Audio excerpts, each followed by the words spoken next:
Good evening. This is Jupiter Exile. Tonight we're going to be continuing Dark Souls 2. Just finish getting online real quick. Pulling up the stream. Alright, let's get to it. Gotta click on the field. It's a little noisy. Let's see. That seems a bit better. Okay. We're going to be continuing to run down Lud Zallen.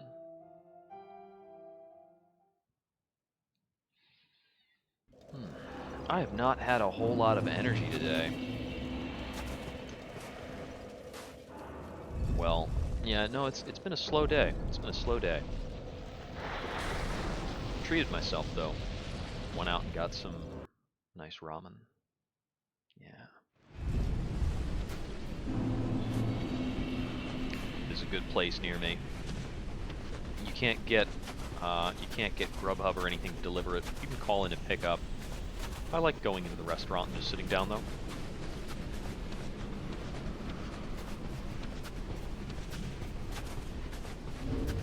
I got all the rings on, right? Yeah, I got all the right rings. Yep.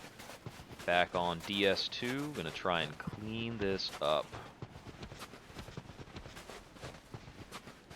I've been thinking about filling the time between now and Elden Ring. So basically got like a full month of whatever. They got Monster Hunter Rise on Steam now. So I've been wondering if folks wanted to give that a whirl, because I wouldn't mind replaying it.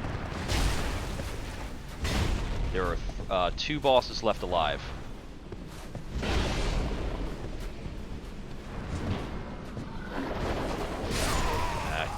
He got me because of the hollow. Back when I was doing the DS2 run, I left the Blue Smelter Demon, the Lud Zallen, and the Dark Lurker all alive. So I've got just 3 bosses left. Well, I had 3 bosses left to make it the proper SL1 all bosses. I killed the Blue Smelter Demon over the weekend or on Monday. I don't remember which. I think it was on Monday. So now, jumping back in to try and take down Lud Zallen, which involves this really annoying run through the frozen wastelands. It's the longest boss run in the Dark Souls series.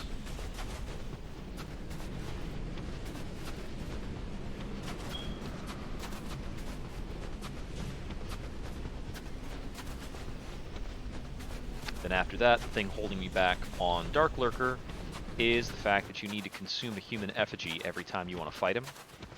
And I only have 5 of those left. Also, you have to, like, fight some phantoms every time. Really annoying. I don't think I necessarily have a trick for the phantoms yet. I might be doing the same thing to them. Basically, though, the heavy attack for this weapon pancakes enemies, and I can barely wield this hammer on SL1.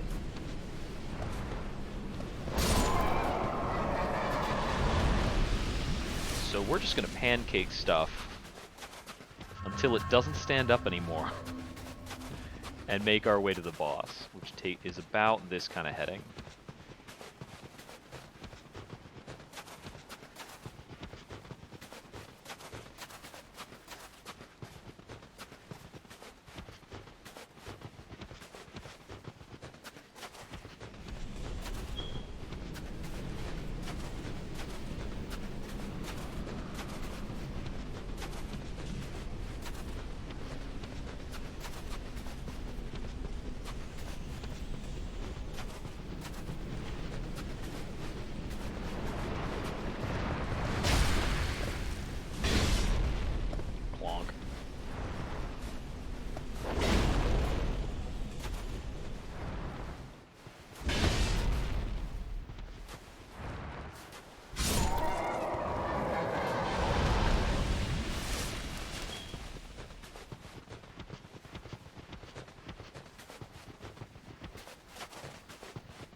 I do have to watch out the durability on this old hammer is absolutely awful. I'm using a ring right now that slows down the breakdown of the weapon, and the durability is already down to half. You can see it as a red bar underneath the weapon itself in the lower left of the screen.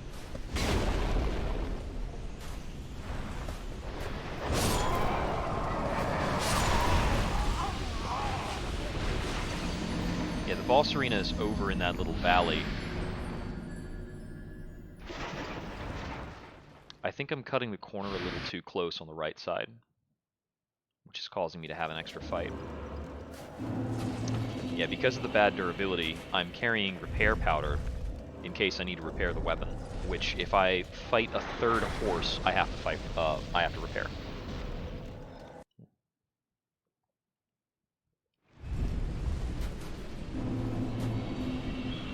Apart from that, though, I can kill 2 horses per outing, and I can do it trivially.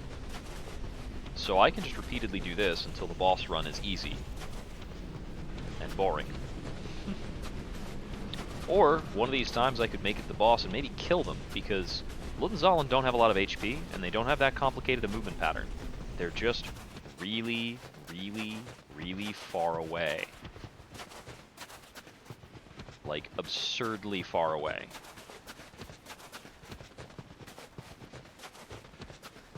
Honestly, these guys just need a bonfire in front of them.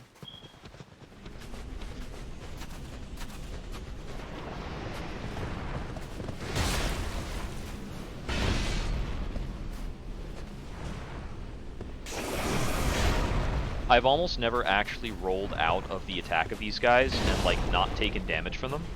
I go to the roll just for the armor frames, so that I don't get floored. Because their attack will floor me if I'm not rolling.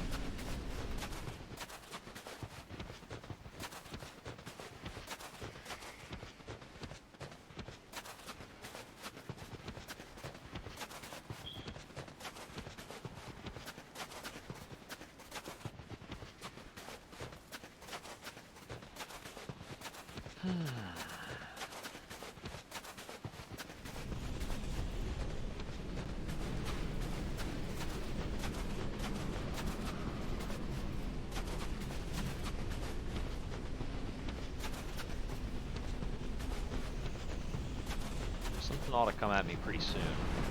Here we go.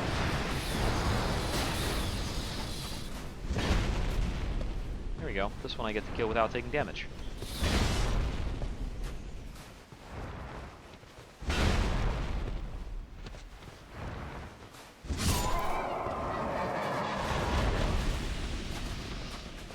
So those knights over on the left, I absolutely don't want to aggro.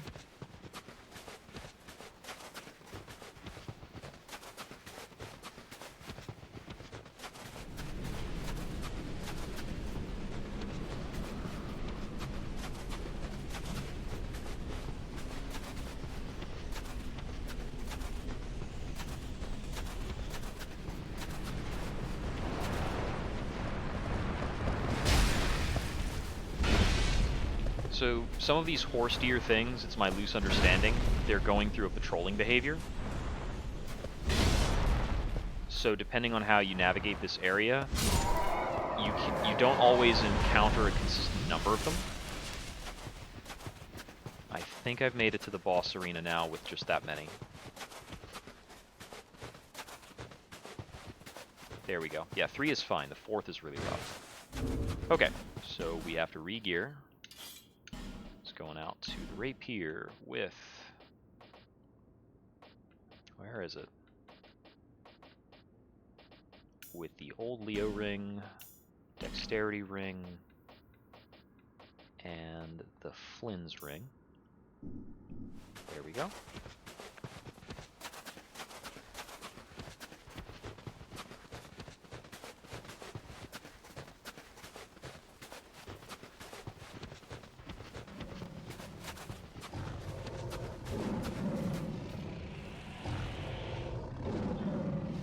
Okay, let's try and remember the timing on this guy.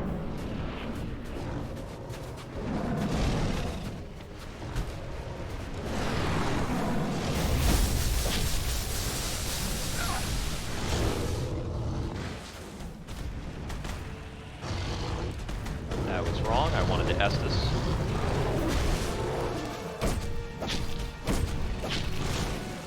Aw. I'm alive.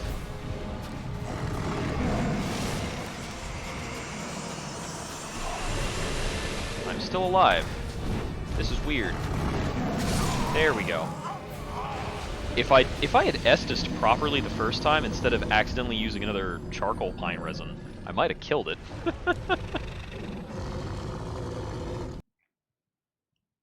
They don't have that many attacks. Alright, now we gotta change the gear back.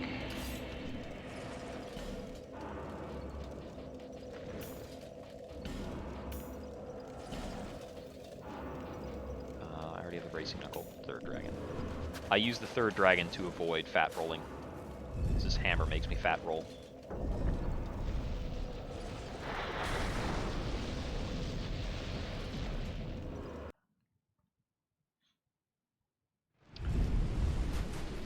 Before I had this gear, I considered this to be a difficult thing to do. With this gear, it changes from difficult to tedious. So hopefully we can just punch through this tedium. What's everybody else up to today? That'd be cool. I was working a bit on design for some abilities in a LARP.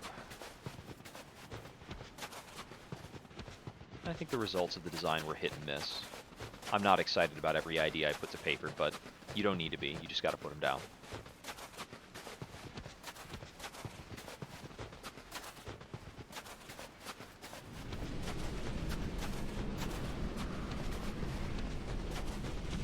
Okay, the first one didn't come at me.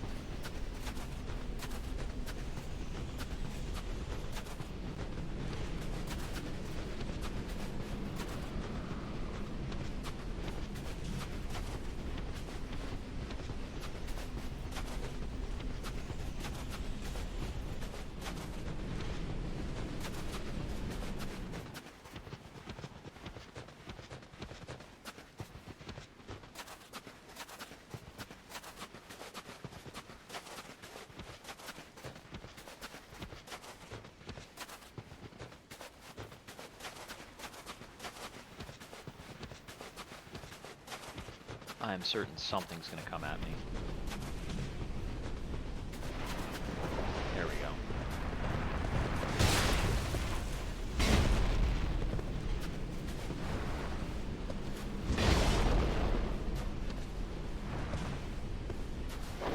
Oh boy. Well, it's good that we'll be able to hang out and get some roleplay in hardcore this weekend.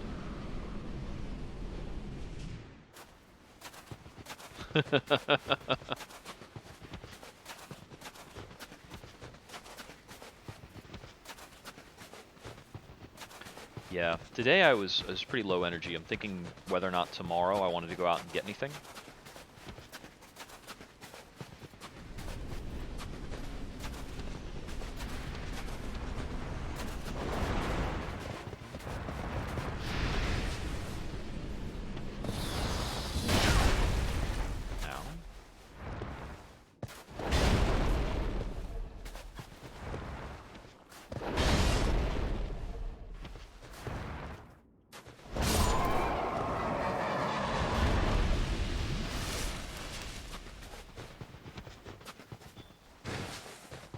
Maybe bring the ingredients for some slow cooker hot chocolate. I don't usually use chocolate solids in mine. I'm just using the basic recipe stuff from the powder.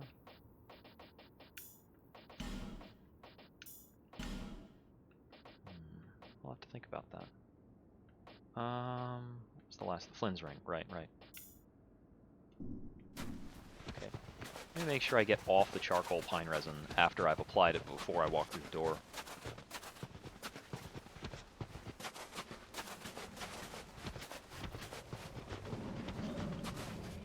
If I can kill the first, I can play it safe on the second tiger, but the tigers are on a timer.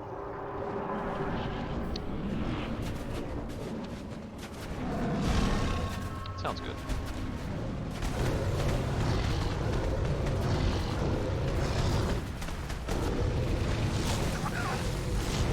Okay.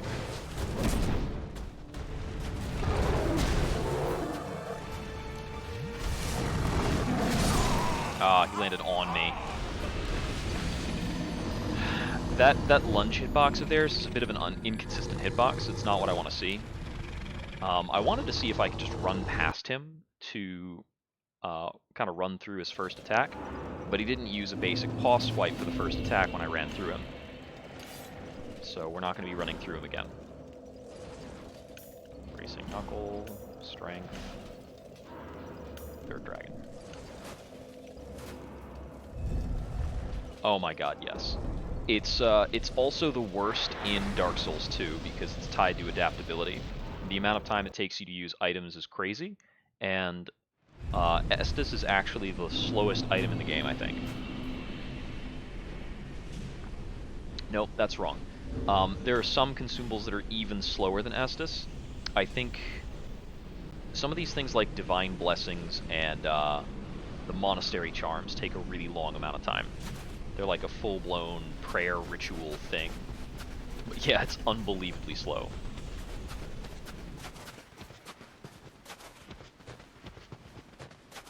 Thankfully, though, it does restore pretty much... It restores a lot of my health. I think I'm actually missing one of the Estus Flask upgrades. Or two. I think I'm actually missing two of them.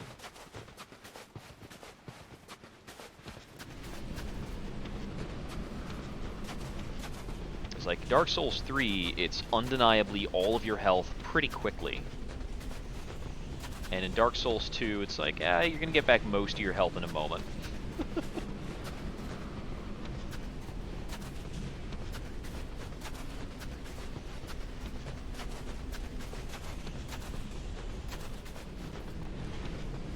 I feel like I should have run into the corpse already. I was misaligned. Okay, so the first horse I think is definitively dead. Maybe the second one too. I was thinking if I get, what's it called? If I do get Monster Hunter Rise on Steam and play through it again, then I'll probably be going sword and board so that I can bring along buffs for everybody. Ouch, he almost got me.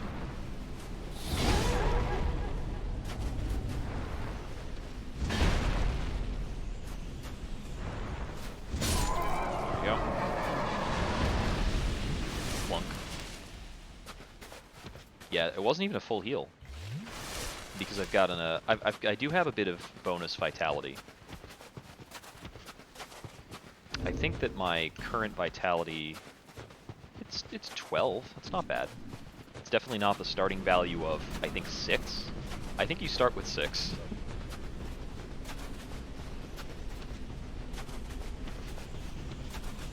The Ring of the Embedded is a big deal.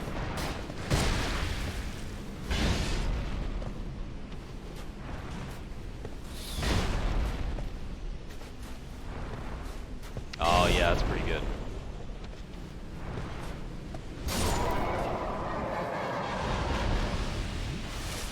I never sat down and did the DLC for Horizon Zero Dawn. Honestly, at the time I was finishing up the run, I was very satisfied with the amount of difficulty and the amount of time that I had gone through. It was pretty cool. Like, as we were saying the other day, that top level difficulty, ultra hard, is crisp. It's so good.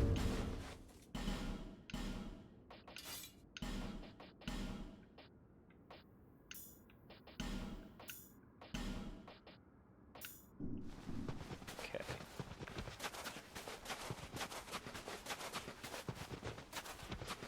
It's so few games that balance well enough that you feel that you don't need to make any further adjustment. And ultra hard is like right where I want the game to be. It's exactly there.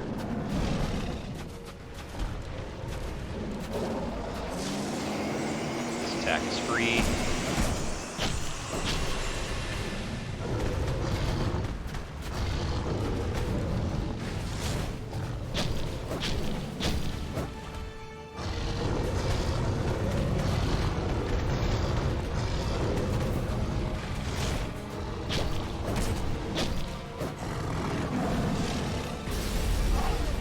Burst.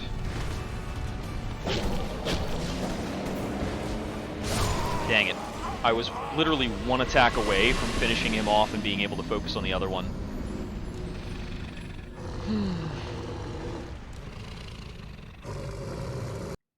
Okay, we've only got 2 horses left in this stupid boss run back.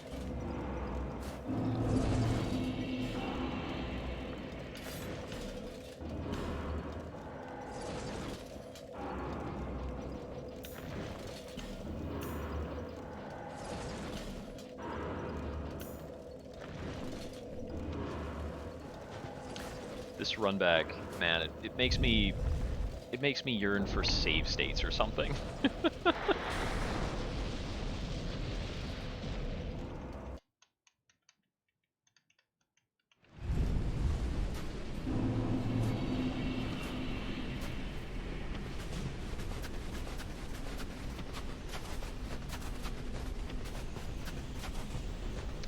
I also think I missed something when I was playing through the game, and it was like a small something, because I wasn't able to get the armor at the end.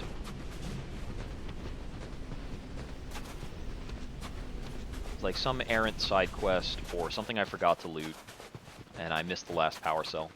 Or maybe even one of the early power cells, I don't know. See, I think I need to run to the corpse. I think there's an extra horse if I go too much on the right.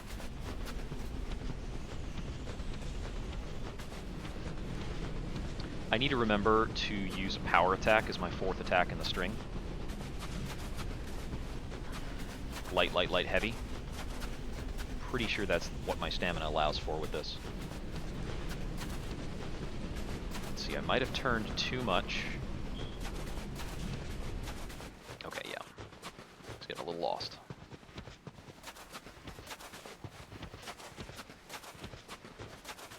I've been very pleased with how the Metroid Dread running is going, since I got the sub 2 hours yesterday. So I think I may be aiming for a 150.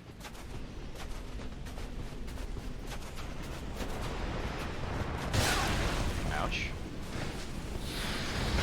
Get down.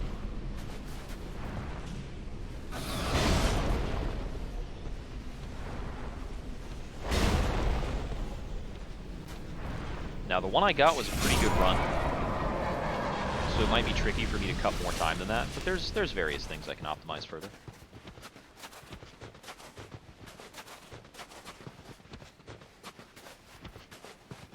My movement can still be cleaner. I think the biggest time saver I need to figure out at this point is probably the speed boost tricks. Some really cool stuff.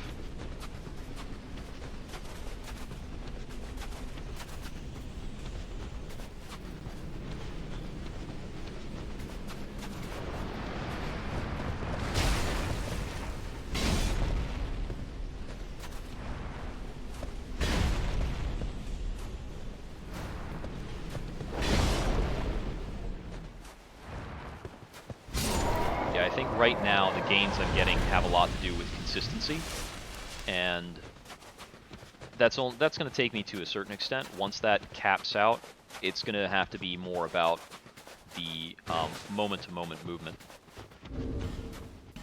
There's like a lot of these, a lot of the moment-to-moment things that are happening in the run right now are like, oh, I forgot which way to go in this room, and I'll lose a bit of time.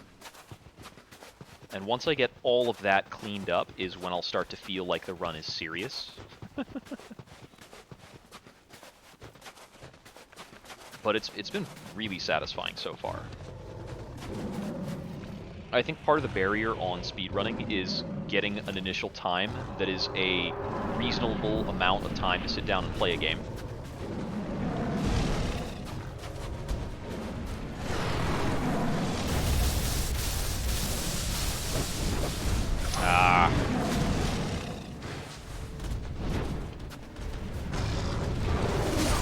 Yep, I kind of figured that would happen. Taking a hit on him when he does the ice from the floor attack is really unsafe. I really prefer for him not to use that attack. If he uses that attack, I think I'm going to have a very, very difficult time killing him before his friend gets up.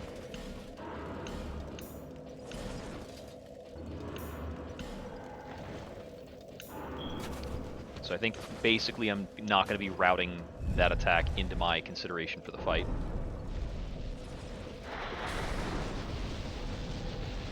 Now, one other thing I was thinking is that I could actually maybe Brightbug this fight.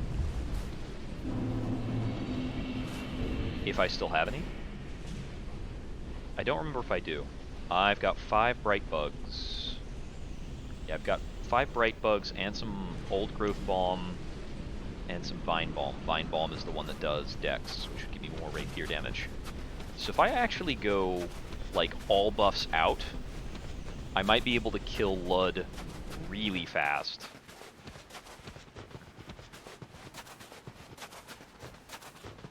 That might also be something I can use with Dark Lurker.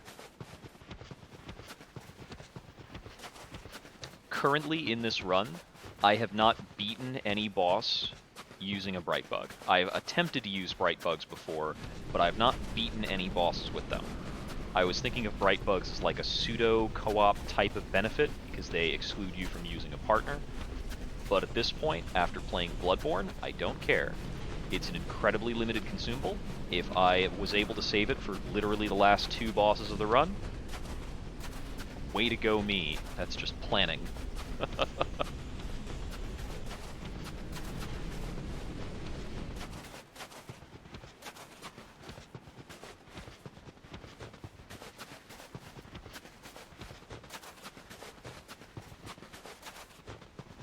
It is a tool in the game. If I can use that tool and still complete a no casting run, then we still have that restriction under our belt.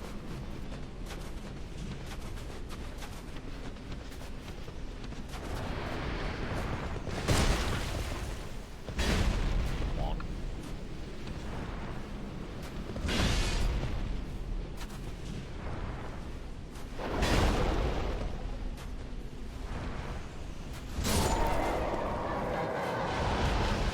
Oh, he drops. What do these guys even drop? Old Radiant Life Gems. I think Old Radiant Life Gems are the best ones. Yeah, yeah, that's the big one. That's not bad. Those are useful.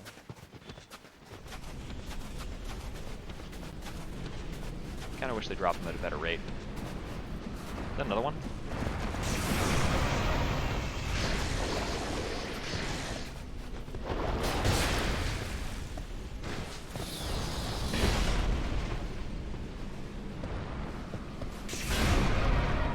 Encountering this guy at this point, I think I have scattered a little bit off my intending routing. Because I don't usually find 2 of them very close to each other like that.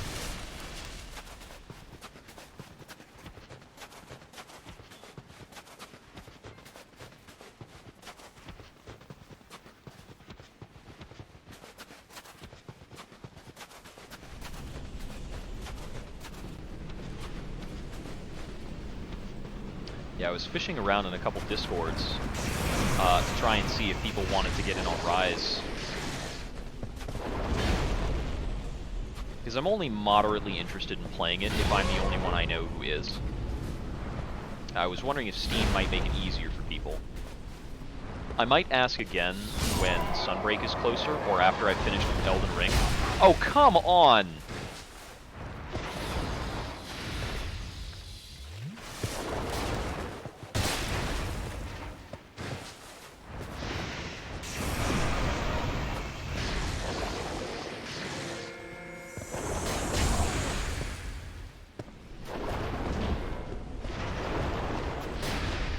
There are so many of these things.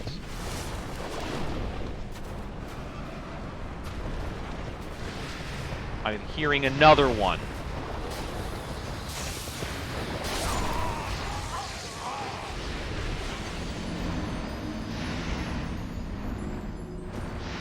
That was that 5? I thought I killed 3, and I think I was killing a... Was I killing a 3rd and a 4th showed up?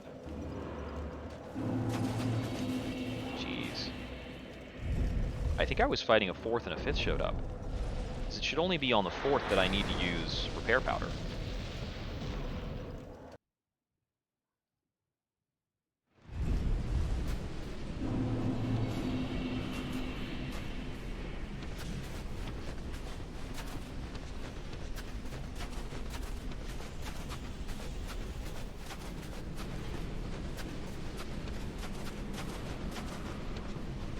I think some people were noting that there was like a save bug on port, but I don't think it's... I think it's going to be cleared up pretty soon. I also think World has its fanboys that cleave to it very strongly, but I think the movesets from Rise are more fun. It speeds up the game. The monsters are faster too. It's still Monster Hunter, so it's still a bit slow compared to, say, like one of the later Dark Souls. Like, it's definitely slower than Dark Souls 3, but it runs decently fast compared to World. In terms of the gameplay. I have no idea in terms of the PC performance. That'd be a good question. But I know my computer's stronger than my Switch, so it can't be any worse than the Switch. But yes, I did hear that it had some saving bugs, at least on the initial port. And I don't know what the deets on that are. I might have to look into that.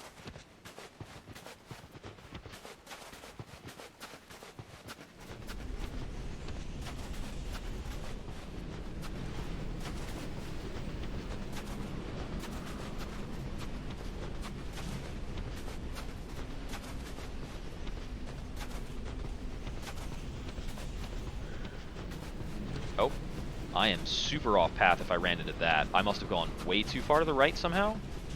Shoot, that's not good. I could run into anything. Yeah, I am way off path.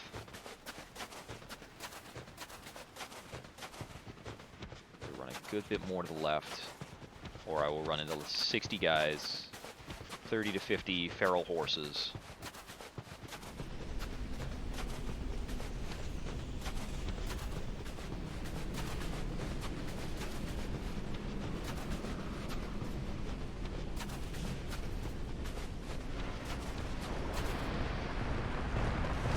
I was about to wonder if I was going to go from a gank squad to an empty run.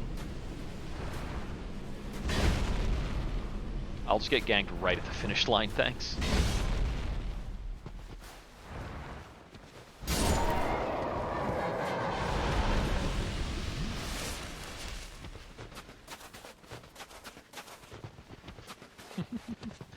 Yeah, it's not a bad idea.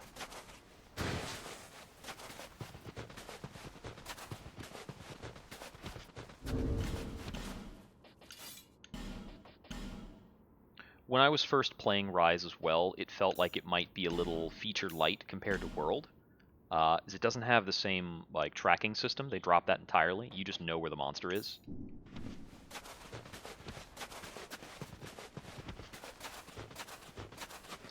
I think the other thing that is a big deal about it is they have like the wave battle monster defense thing, and if you don't... Oh wait, I forgot I was going to do some other stuff with items. If you don't enjoy that, I think it would be difficult to enjoy some of the game, because you can farm a lot of materials very effectively doing that. So yeah, we're going to use a Bright Bug, and we're going to use one of these... wait, that's the wrong one. The Vine Balm. And then I'll reapply my resin.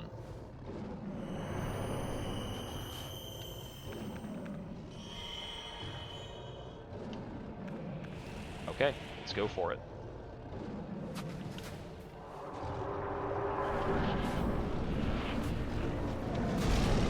It bothers me that these buffs don't like show on the bar somehow.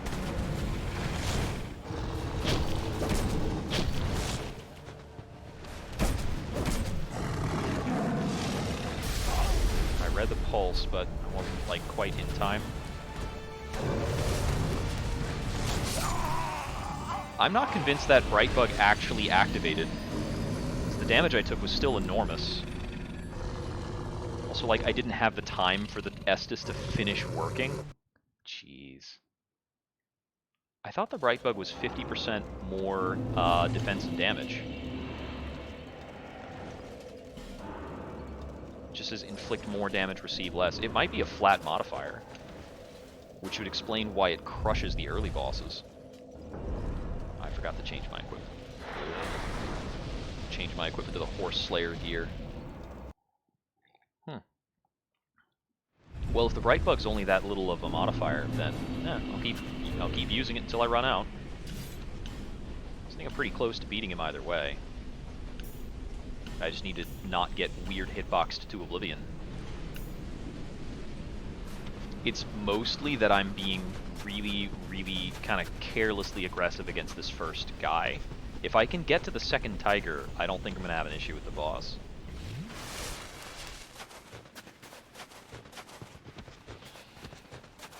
Just got to spend a good, like, 5 minutes walking every time. It's that DS2 action. Nah, most of the boss runs in DS2 aren't that bad.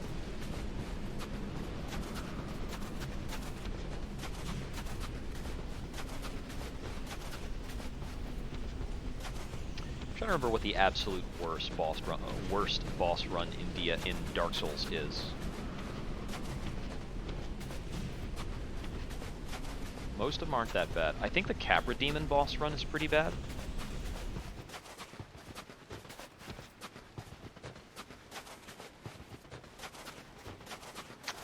Let's see. I mean, the Gargoyle boss run's actually pretty bad if you don't know what you're doing. You can get ganked on that route super easy.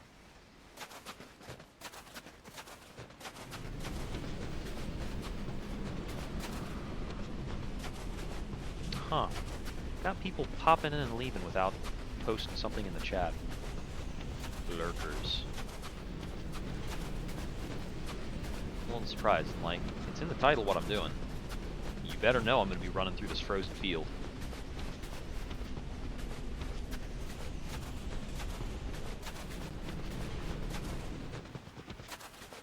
Yeah, not my idea of thrilling gameplay either. But it's gotta get done.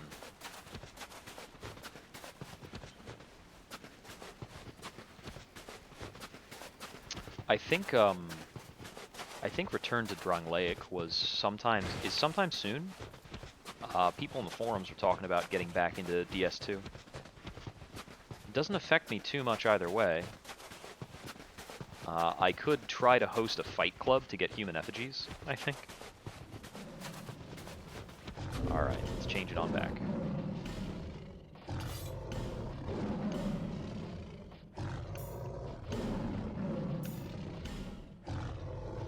Neo ring and Flynn's ring.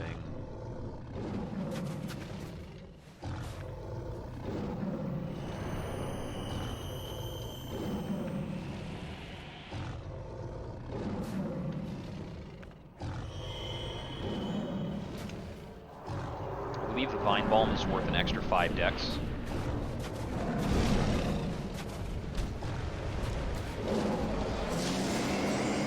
That one's free.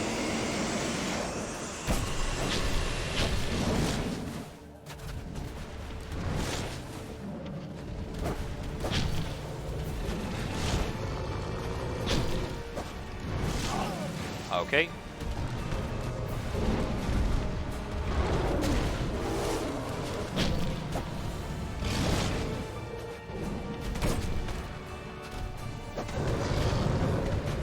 I didn't have enough stamina to roll.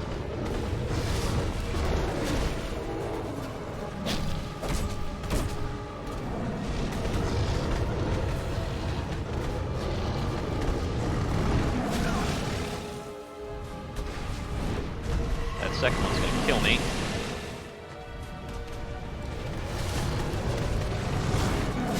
There it is. Okay, so it's actually stamina is turning into a huge crazy limiter here.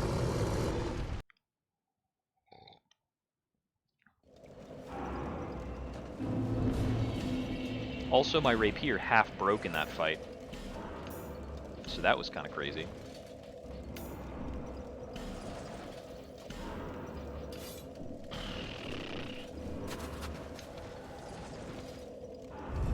So yeah, I actually ran out of stamina before I could do one of the dodges. Stamina also works differently in Bloodborne versus other Souls games. In Bloodborne, you can roll with basically any amount of stamina because it doesn't cost stamina, it just prevents further stamina regeneration. But here, it's a pretty relevant amount of my stamina bar. What is up with this circle of stuff? Like... Okay, yeah. Try summoning somebody. Understood. I get it. I can't summon somebody just to send them back before the boss. If I brought anybody out here, it would just be for the horses.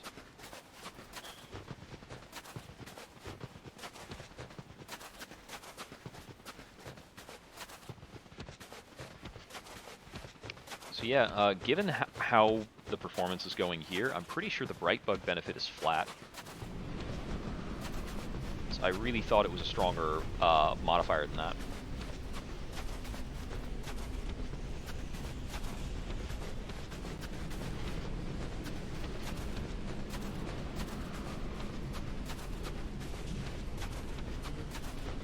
Well, if it's only this effective, I won't feel bad about using them up. That might help. I mean, honestly though, if I'm waiting for it at all, then I'm gonna wait until after I've played my fill of Elden Ring. So it's gonna be a long time. I was wondering if I could get a crowd to get in there in the month I have before Elden Ring comes out.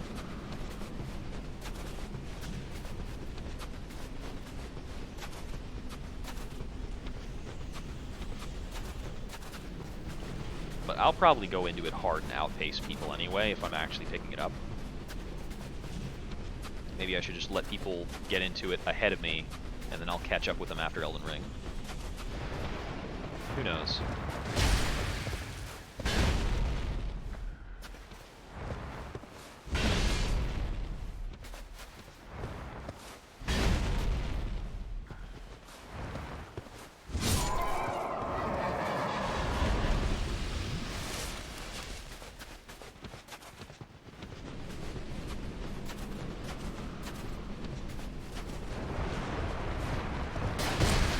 I think I only ran into that other guy because I was a little too far to the right.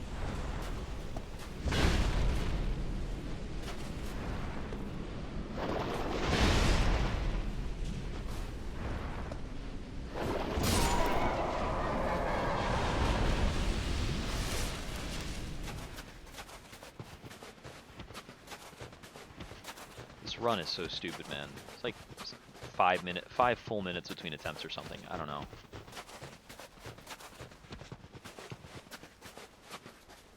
And I'm spending almost the entirety of that just running.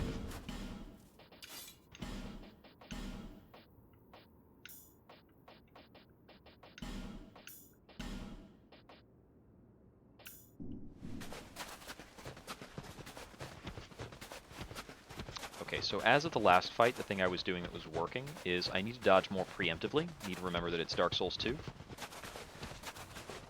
Whoa, don't do that. I miskeyed several things there that could have been disastrous. Bright Bug. Charcoal. Last Vine Bomb. This is the last one I'll be doing absolutely maximum damage for.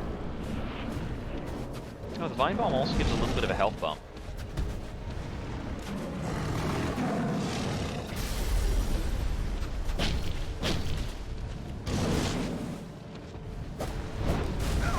Oh, come on.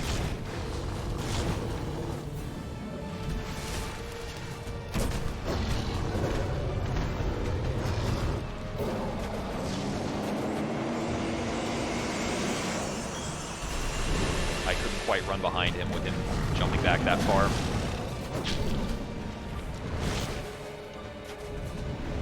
That'll kill. Didn't quite. Okay, didn't take my dodge. That's fine. I'll dodge later then, I guess.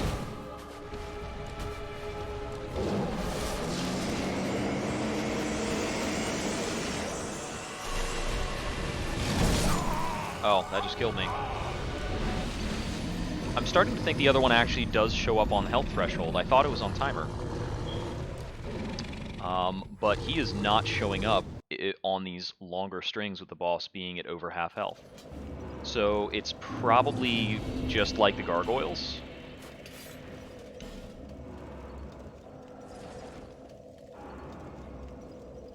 Last epoch. Maybe. It's not a bad idea.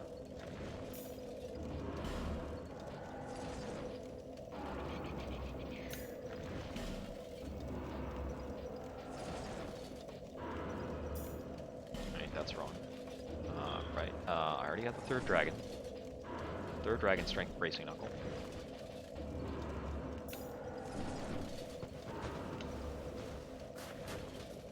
I remember you were saying Tainted Grail. That's the tactical one, right?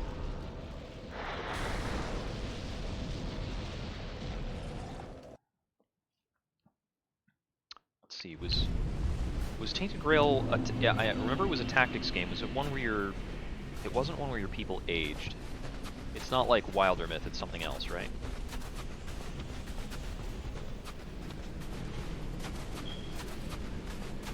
Oh, it's a deck builder. Okay. I do like me some deck builders. Interesting.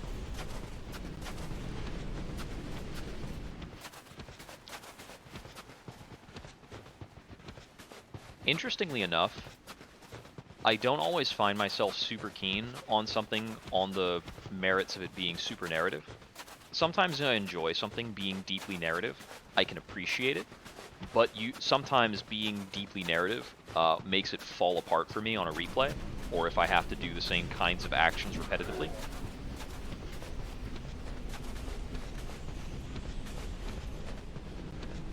It just makes it take a lot more time. I find myself like just clicking through things.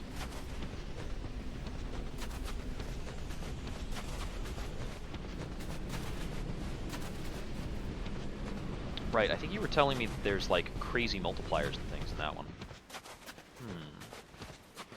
I might have seen... I'm trying to think if I might have seen Jorbs playing it or something during like a demo period when he was testing out various games.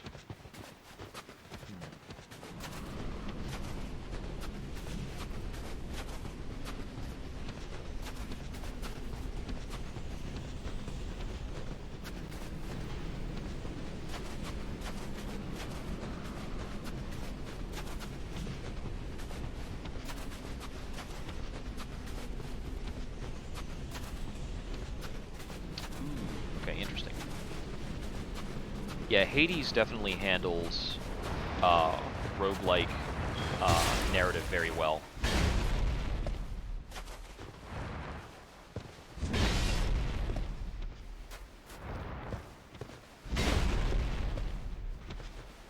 One other thing I was thinking of trying to do in terms of accomplishing challenges is a fresh file Hades clear. You get some unique dialogue from Hades if you beat him without ever having to died, which is kind of funny. A lot of the difficulty in the game is about learning patterns anyway. And once you know all the patterns, it's definitely possible to win in first run.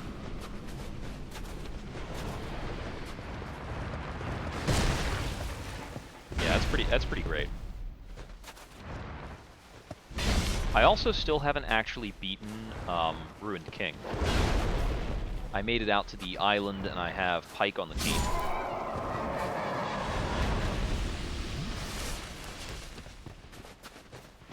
I do think Pike's mechanics are interesting too. Maybe not as interesting to me as Misfortune's.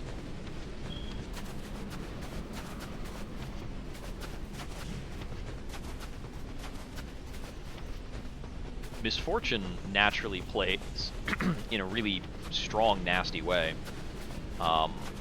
Since Strut stacks at the beginning of her turn and you can convert into haste, so she can take turns faster, which stacks Strut faster, and it's just crazy.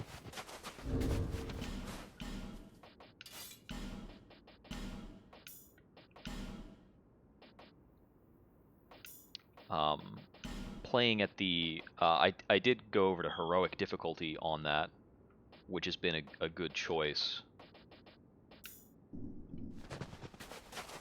It's the hard mode wasn't quite enough,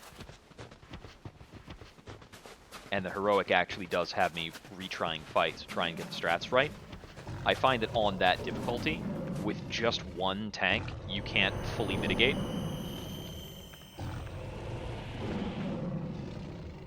So you actually have to kind of clock through a lot of the fights and make sure you're beating them promptly. You have to be efficient on both sides. Okay, that didn't work because it's DS2.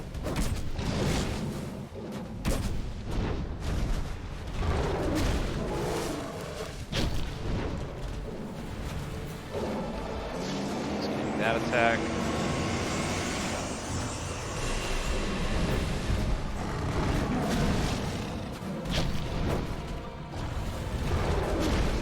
I didn't need to leap away from that. Ouch.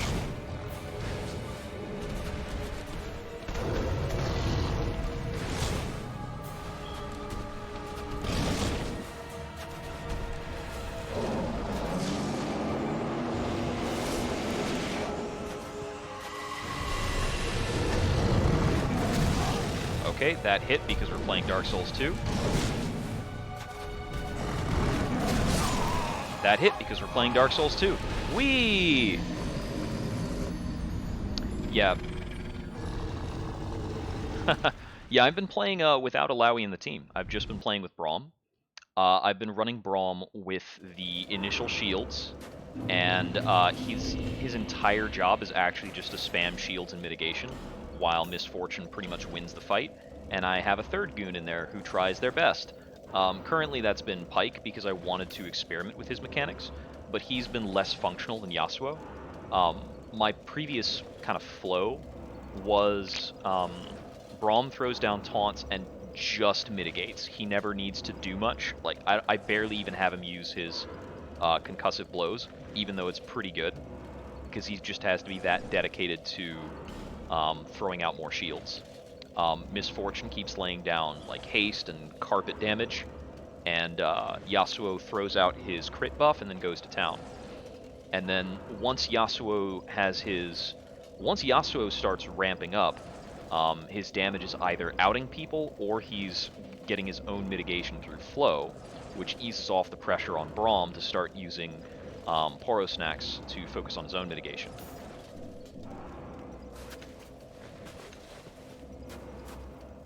But I do have to run it pretty clean.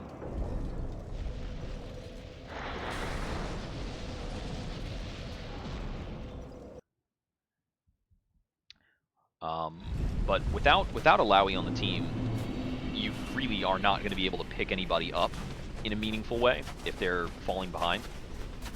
So I'm just shielding people super aggressively. My most used ultimate is actually the Porogeddon, both to remove debuffs, very important to do proactively, and to get that nice shield going. You throw down Porogeddon and then the mass shield ability, and you can be looking pretty safe and get a slight damage bonus from the shields. But yeah, with a taunt in front of Misfortune, she just builds up strut and goes to town. It's super simple.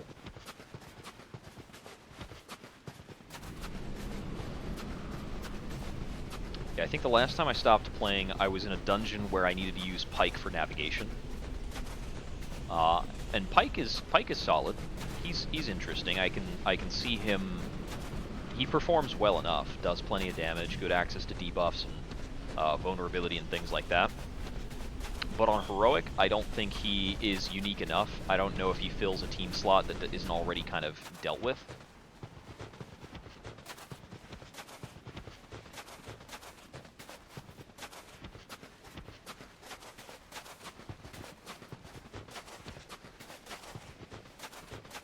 Yeah, I think if you run both Ilaoi and Braum, you can outpace the damage that's incoming, so you can just steadily kill most things. I just didn't want to sit around that long.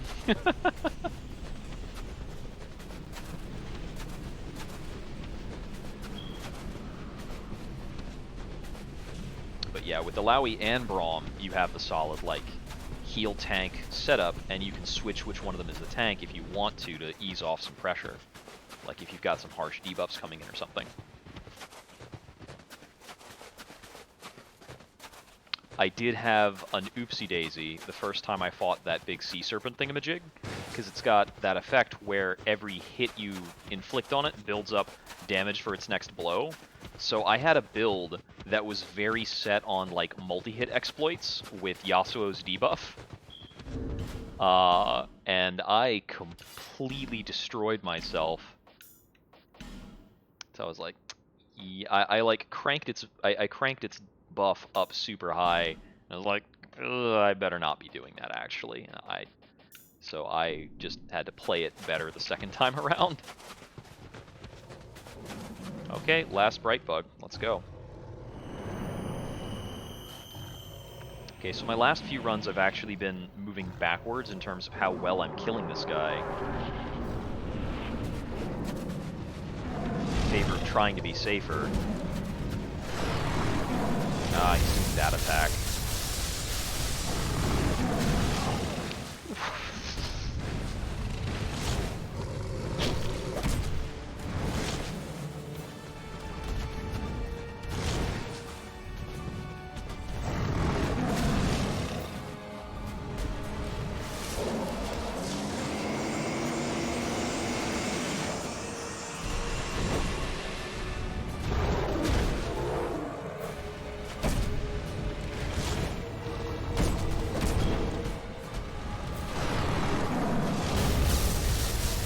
Stay out of that.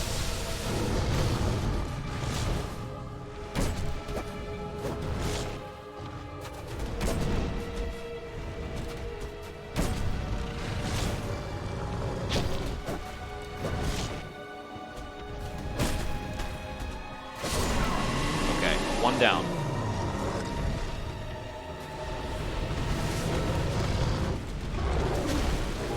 Okay.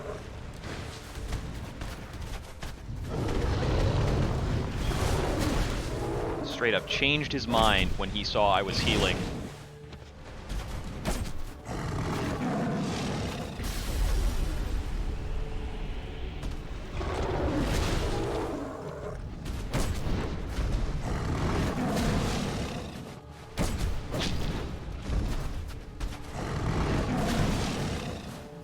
Oh, come on, turn around, punk.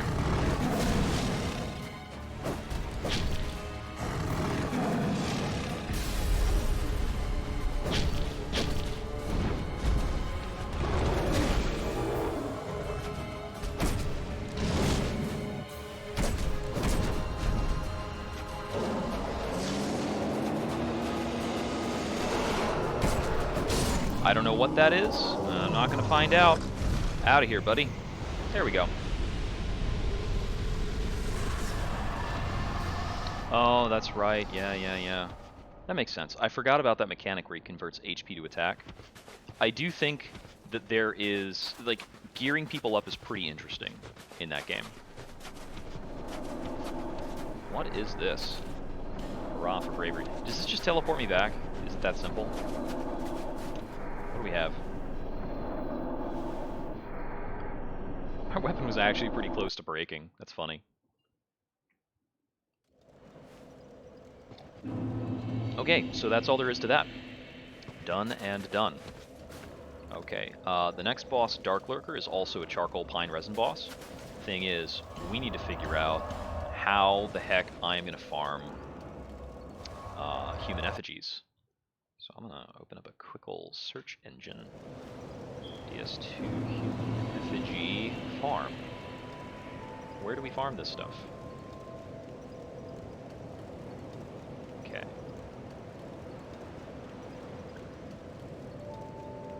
So it looks like we want to use the Hellhounds just outside of something like that.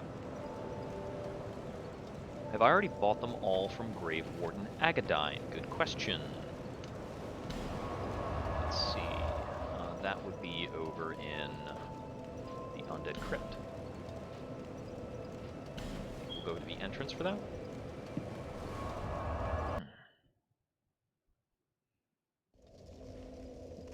Argent Hag Malentia in Cardinal Tower, later in Majula. I don't know if I have her available yet or not. Oh no, that's the... I think this is the wrong part of the tomb. guess that's the crypt entrance. Is this the room with Agadine? Oh, we have an elevator. Okay. I have almost completely forgotten the layout of this. Oh! That can't be it. It's got to be this way, then.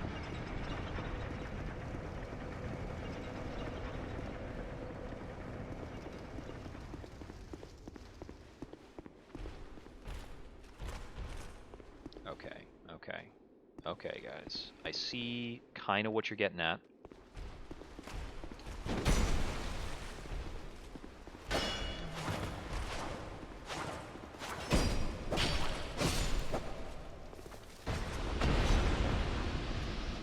Man, the rapier is weirdly broken in this. Okay, right, we've got one of these guys. We've got this hollow with a torch, who's a downright traitor in this area. So I just kind of want to go past you. Okay, I've chosen the wrong entryway for this. So this, I have to deal with all this nonsense. And I don't want to deal with all that. Okay, but basically none of that stuff will follow me. And here's Grave Warden Agadine.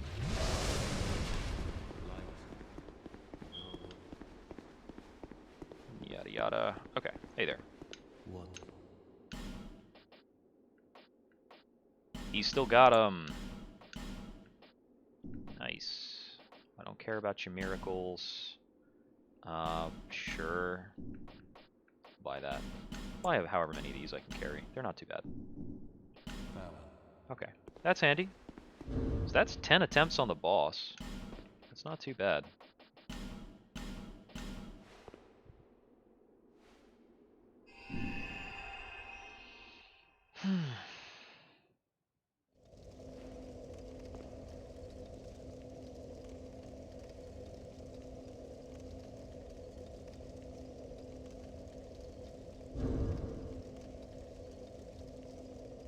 Let's see.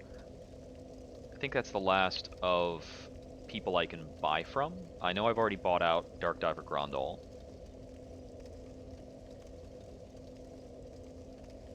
The Cardinal Tower in the... Oh, right. I killed her, I think. Merchant Hag Malentia. I think. I'm not sure. Okay, so this is my guys to talk to you about blah blah blah blah blah. Alright, alright.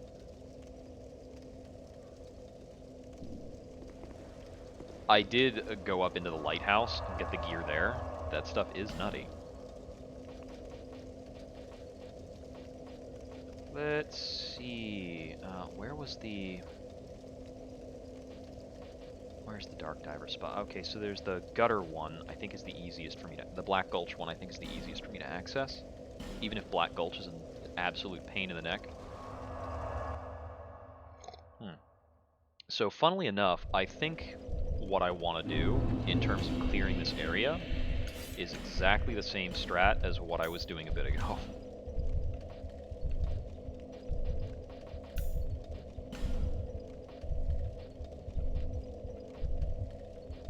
So the trick to this fight is still, I mean, it's still a pain in the neck. It's that I have to pony up a human effigy to try my hand at fighting a bunch of guys who have an absurd number of stats.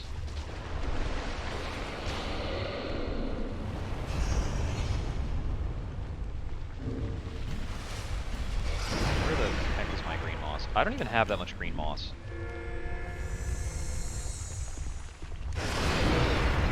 So taking this route in the first place is pretty tough. Yeah.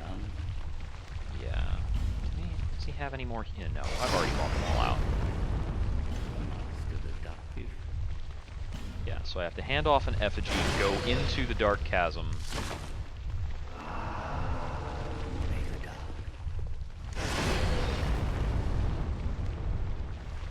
Dark doesn't shine, you cheeseball. Alright. So, just in case I have to go back and do that again, I should put my last 2 poison moss on my hotbar.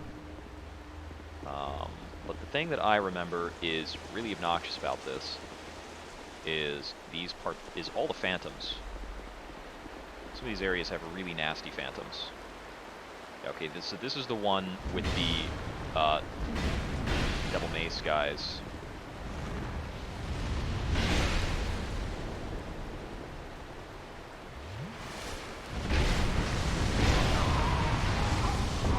And like, we've got these rude as heck pyromancers that just utterly destroy my soul, that I have to deal with these. Okay. So I can pancake them with this setup, but it only helps so much. I think I'm actually going to go back to a battle axe setup, which lets me drop the bracing knuckle ring in favor of poison bite, which I kind of need just to get over there, so long as I'm using this poison gulch version.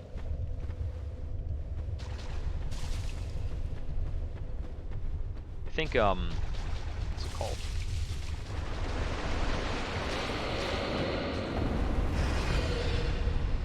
My demoralization on this boss is similar to Lud Zallen. Probably even worse, because you have attacks to get in here, and yet again you have to fight some really unfair enemies.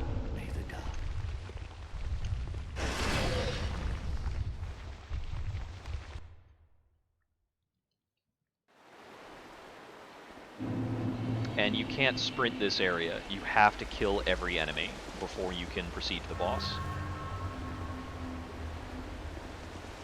So I'm going to trigger this guy to get him to come up here. I'm going to try not to trigger the other two that are below.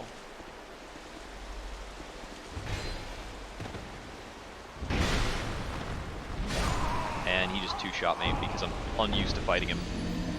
Oh boy.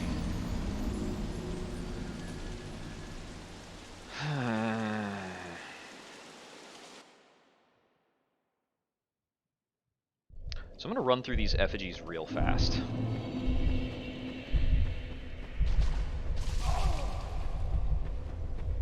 Thankfully with the poison bite +1, it's very difficult for me to actually get poisoned on this run-in.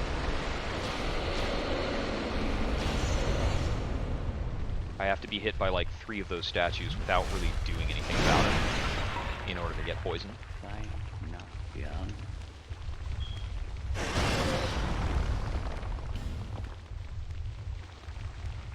This old dude is bull. What the? How did you manage to get down here and I'm still in a dialogue?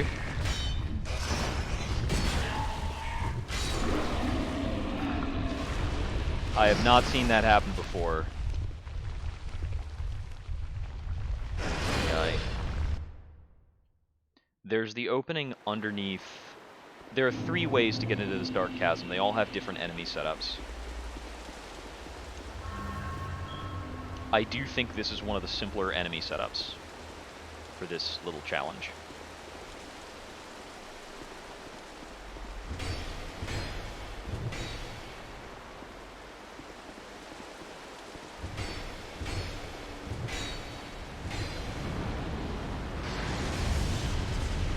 Because despite all the trouble with getting started, these guys are pretty slow. And the pyromancers are pretty subject to interruption if I can get in close without being interrupted by the other guy. I can also try to throw on like a fire resist ring to have a better time with this dude. Okay, yep. Dodge did me no credit.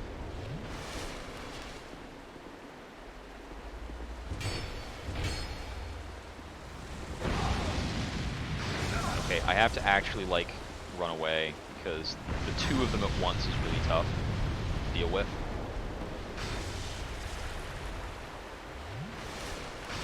Maybe I should put on the Pharos Mask for this.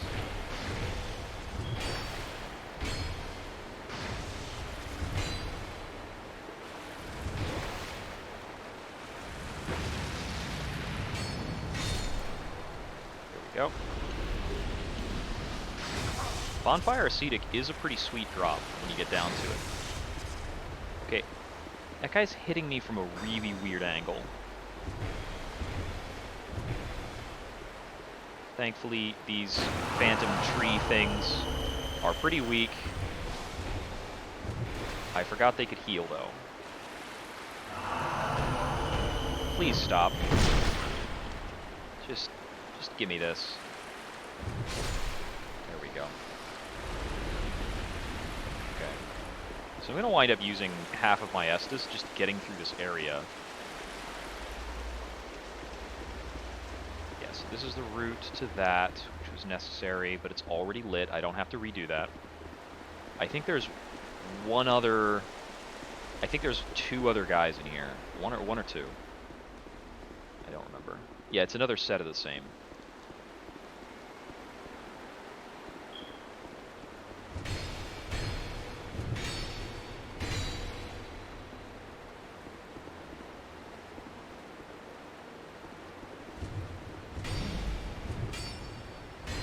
Despite wearing a ton of armor, these guys don't actually have poise, like, to a meaningful extent.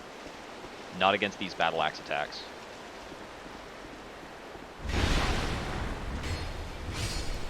He has poise enough for that.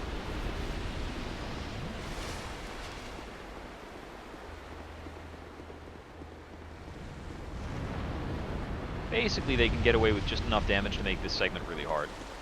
And the fact that there's a boss at the end of this segment is just ridiculous.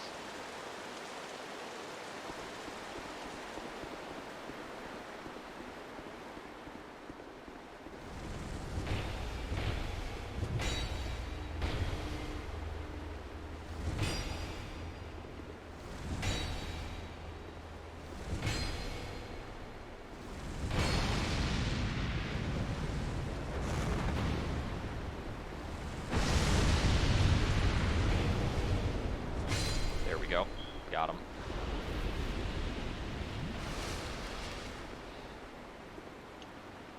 Get those super quick combustion attacks. Yeah,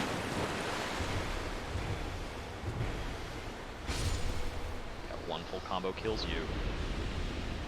Okay, so I'm really not confident about beating anything within the span of 2 Estus. So I'm going to put a whole lot of other healing stuff on my hotbar. And go for what I had before. Which is the very, very damage focused setup. Okay. So I'm going to see what I can do with against the Dark Lurker with this. This guy is super tough, and I haven't fought him in forever. Oh, right. If you buff and then go into his arena, you lose the buff. Which is the only case in the game where that even happens. I forgot about that.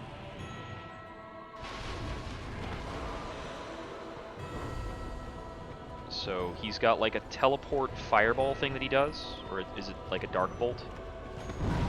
It's like teleporting but also homing. I'm going to observe him for a bit to remember his stuff.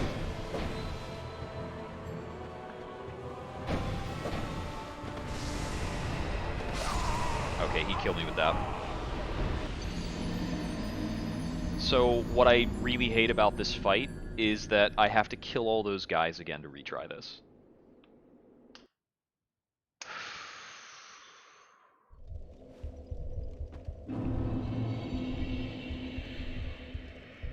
I really don't want to be fighting all of those PvP guys again and again for 2 hours to try and learn this boss.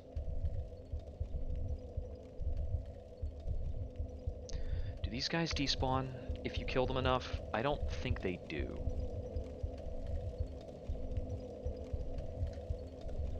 I don't think they ever despawn.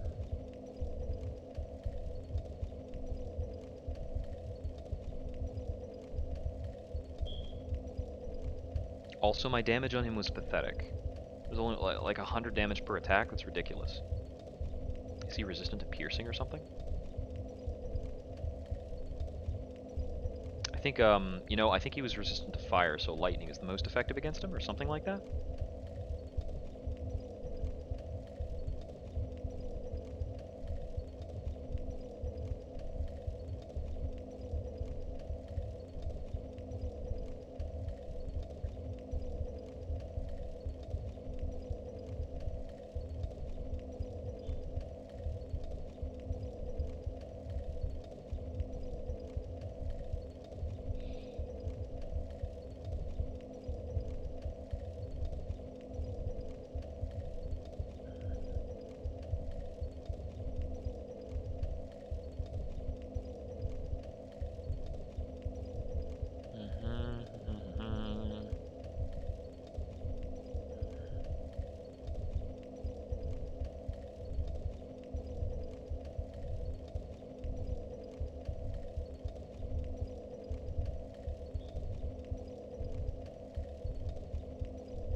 absolutely have to kill everybody before you can go after the Dark Lurker.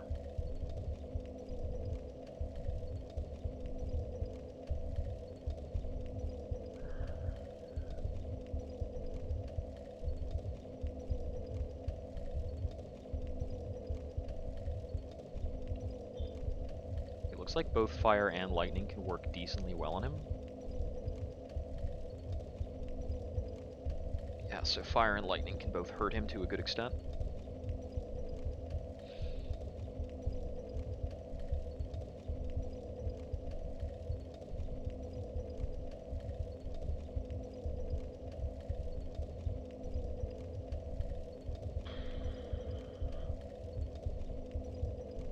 So everything he's doing is pretty much pure dark damage, so dark defense can be very effective against him.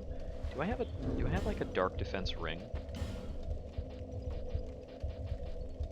Yeah, I've got the dark quartz +1. What's that actually amount to in terms of resistance? Our current dark resist is, you can see dark bonus.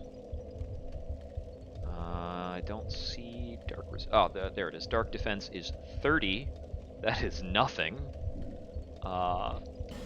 So if I switch off and I use like a dark quartz +1, dark defense still reads as 30, so that's just showing me the inherent stats then. I thought I could see the full stats. No? Okay. So it is unknowable then. These menus pretty much always suck, don't they? It's difficult to build up dark resistance. So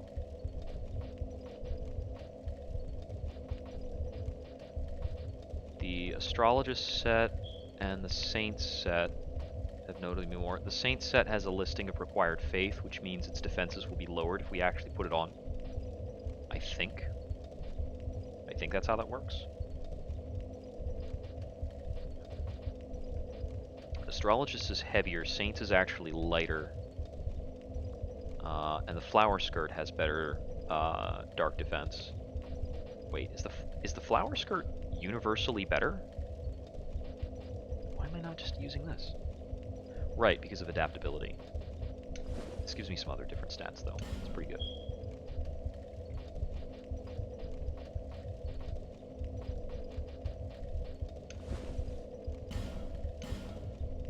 Oh, I can't use that because it requires stats I don't have.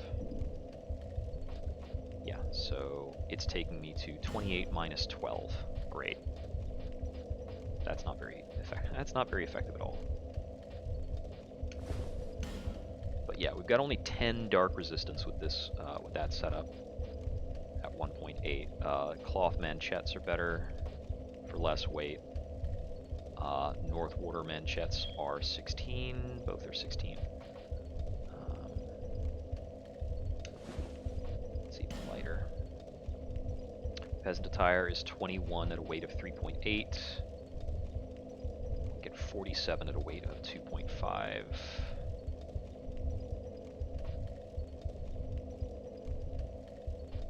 I can't equip either of those.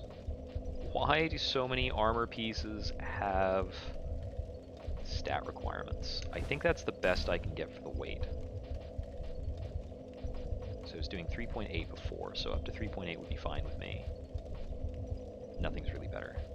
And then I'm not going to change the crown, but just to look at it, yeah, there are definitely crowns that are more effective. I could possibly wear one of the other crowns. I think the sunken crown I'm wearing because of the stat boosts. It's bizarre that the other crowns don't have the same stat boosts.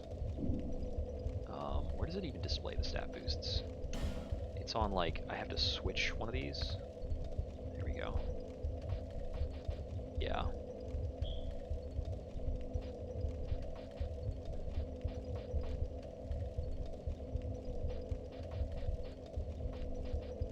Am I... What the heck? I think this crown has a penalty to... That's right, this crown has a penalty to a couple of stats.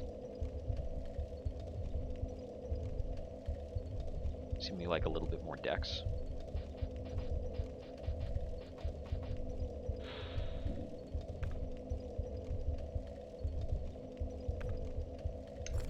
I could wear the King's Crown. Does the King's Crown have a... The King's Crown has stat requirements that I'm not currently meeting. Ha! If I'm on a strength boost, I meet... strength build, I meet them. Right? Oh no, it has a strength requirement and a dex requirement. Huzzah! It's just not uncomfortable enough.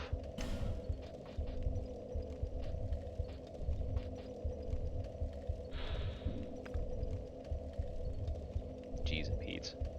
That's right, this is giving +1 to strength and dex, which is helpful. Ugh.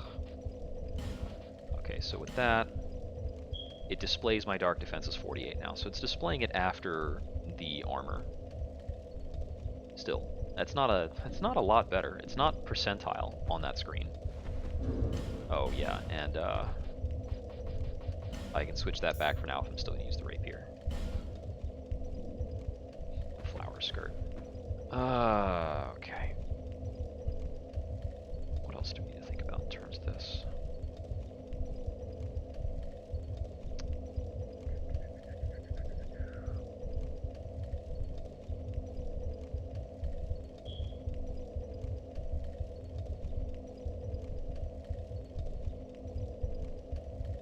So the one in the Shaded Ruins is not hard to get to.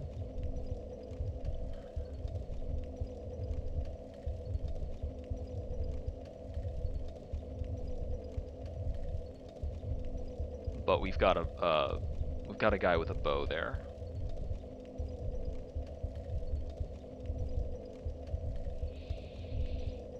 And we've got a dagger guy. A dagger guy and a guy with a bow. I remember I didn't like that one because the dagger guy kind of like churns me up in no time. Yeah, whereas the ironclad dude I can beat reliably. There's just a lot of them. Like, ugh. And the one in Drangleic Castle has like an Abyss Havel, which is annoying, but he's not even the worst. Because there's a guy with a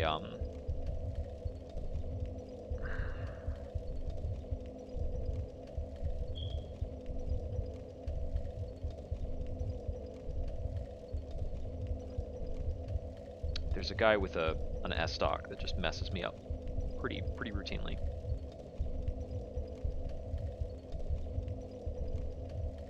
There's the Dark Lurker. Okay.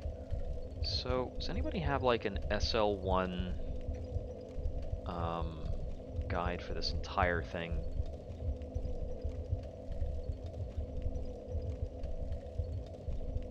Just some tips.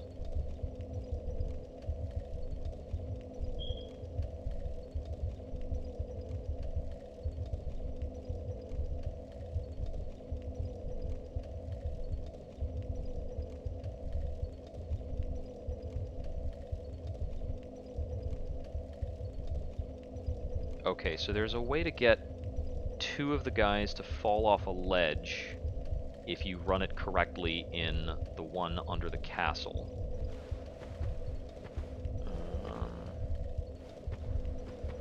Yeah, the dagger guy is nutty. Don't even bother with that.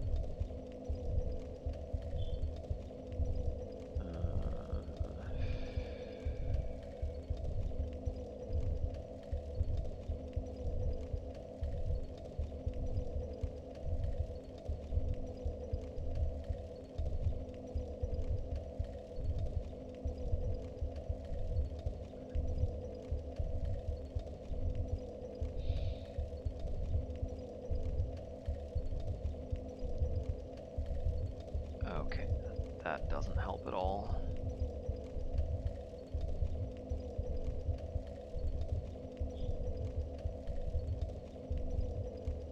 Any information to make this less dumb?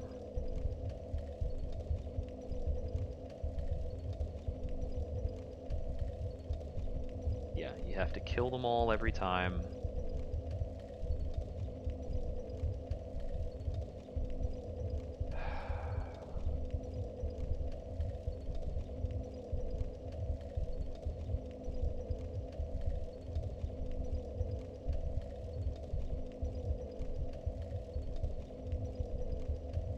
Okay, extinction does happen in the chasm. Okay, I just had to... That is what I had to verify, because that was going to drive me absolutely insane. So, if I can run a certain path to get them to fall off a cliff in the Drang Lake Castle version, then I'm going to use the Drang Lake Castle version.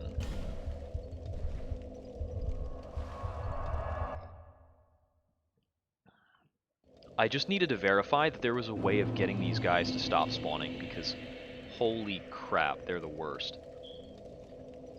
So...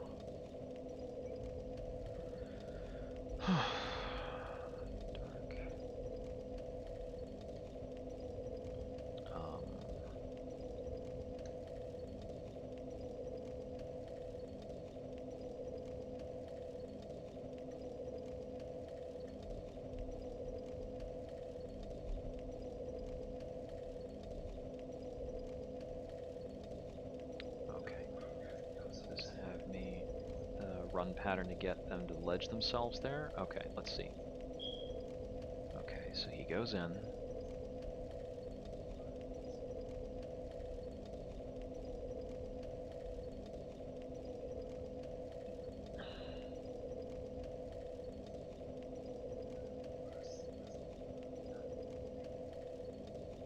Okay, this guy's just using a poison arrow strat to kill Havel, which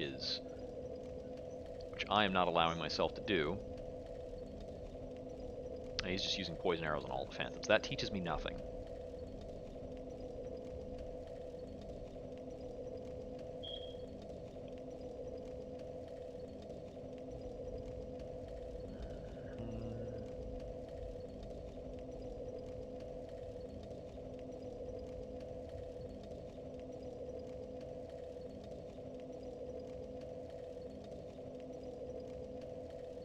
You could just block this thing with a shield. Ay, ay, ay.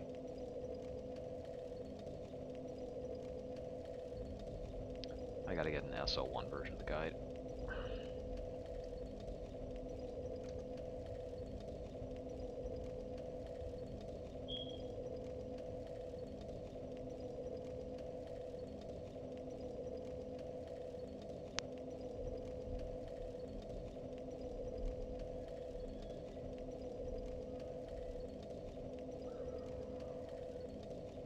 Okay, that guy doesn't have any kind of strat for it in particular. Alright, let's muck with it. Let's just mess around with it and see if we can get somewhere. I kind of want to keep this dark quartz on, at least for now. I'm going to be using the battle axe again. I think the battle axe is my most comfortable weapon most of the time. It's really not compatible with the Flynn's ring, not as much. I think I still get a decent amount of damage out of it, but I'll still use the Flynn's ring. That should be fine. Let's go at it and try to figure out how to kill these goons.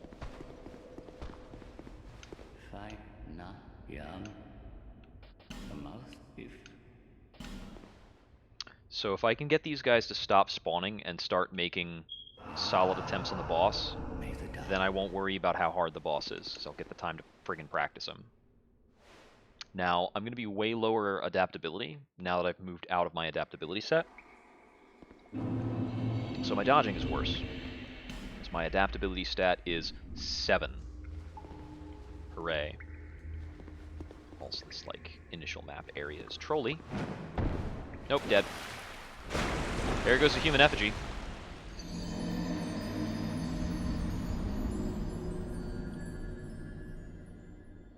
This area sucks.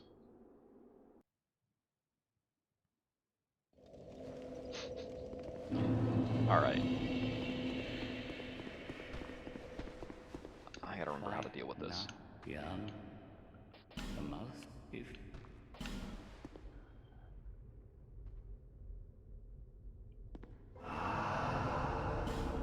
Flippin' tax to enter this stupid gauntlet. Okay, I think there was another way around here. Like, there is a walking path for this. Yeah, here it is.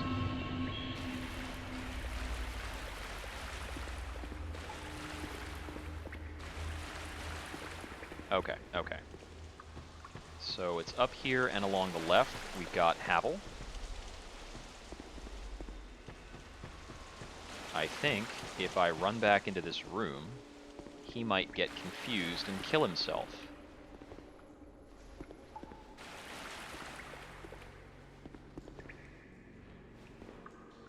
Would you kindly just die?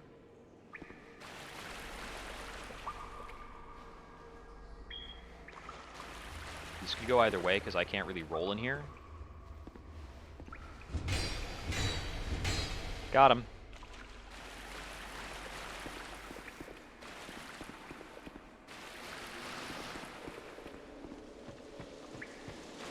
Okay, so that's the Havel strat.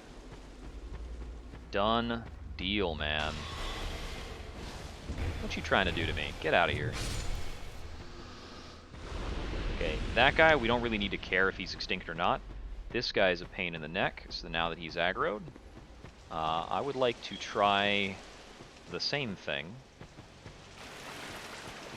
This guy can murder me in a single attack if he does the triple stab thing that he's got. Come here. Come on. Come on. We may have to do this 10 or 15 times.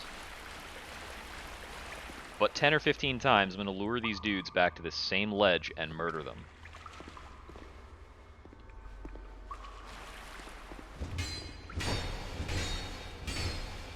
What a joke.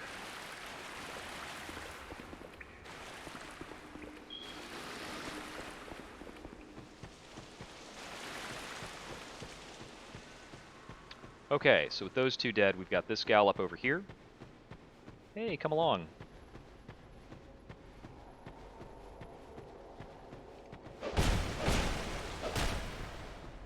She's going to very nearly kill me there.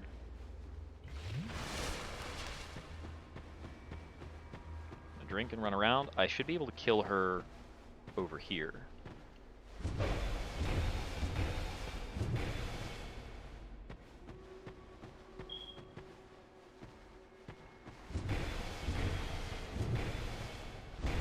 Okay, we'll kill her the old-fashioned way. It's fine.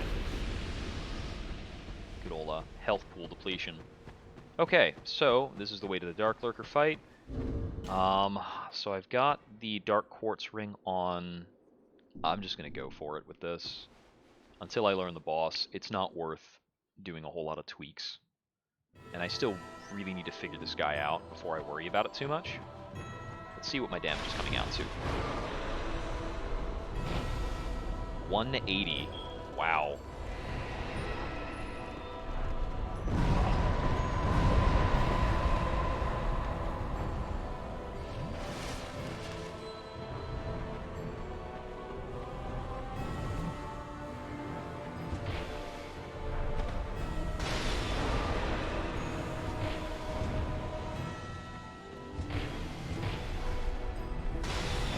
See, our melee damage on him is pretty pathetic.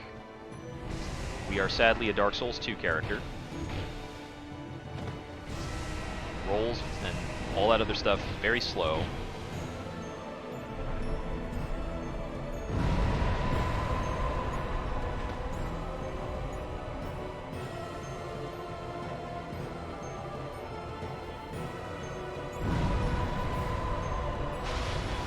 Yeah, look at me.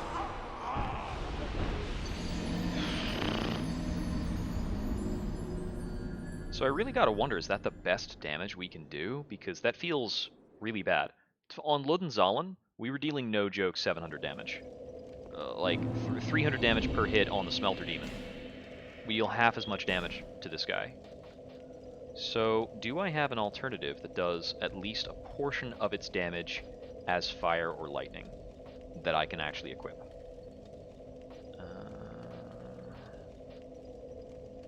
Let's see.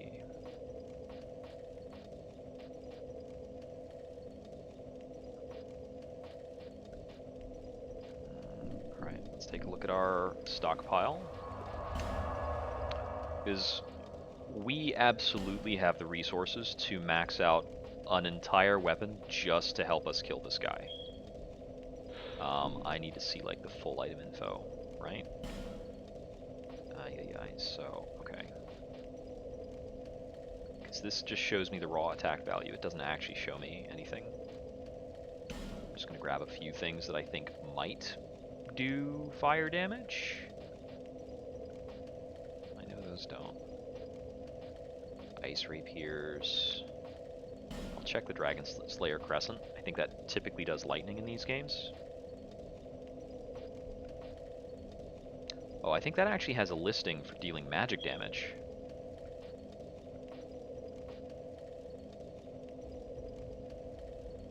The fourth number, I think, is critical multiplier.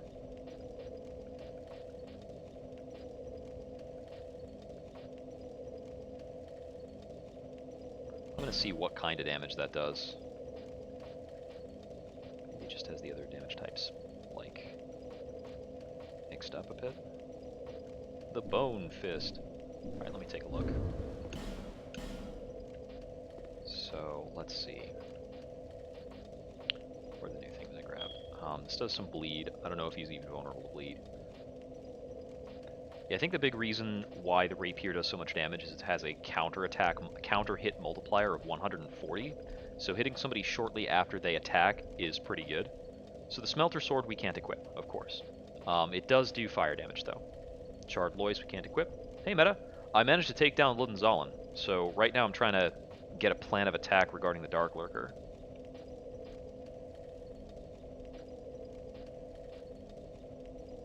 Oh, no way. At least not like this year. If I was going to do that, I'd be like sitting down to it a lot later. Okay, so I don't have any weapon that's going to be really advantaged or beneficial on this. Is there some arrangement of gear where I could equip the Possessed Armor Sword? Because 2013, that should be dual wieldable with Strength Ring plus Dex Ring. Or not dual wieldable. I think I could use that in two hands if I'm using two stat rings, which is brutal, but it might be fun. I mean, I'd kind of like to do something else every now and again. Yeah, that's usable. Huh. I could upgrade that and try it out, see if it does more damage. I have to drop... I think I'm not actually going to use the Dark Resist ring because it seems pointless. I think no matter what I do to my Dark Resist, I'm still going to get one shot. So this can still be like the Lloyd ring. Or Flynn's ring. Flynn's ring is what I meant. So...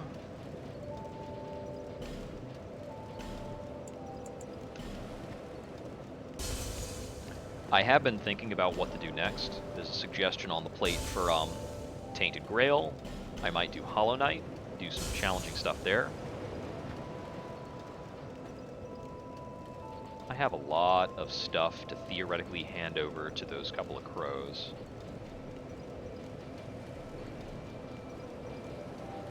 Alright. How much Titanite do I actually have to do upgrades right now? I don't know. Anyways.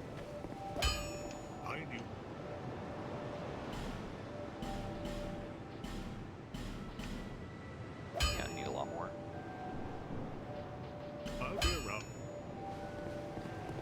I do appreciate that Dark Souls 2 lets you use so many different weapons. It's pretty good about it. I think I only need about 3 of those.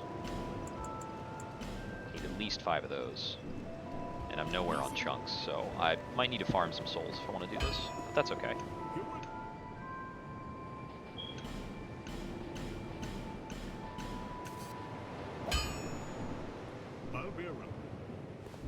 Okay, I don't really want to ditch any trophies.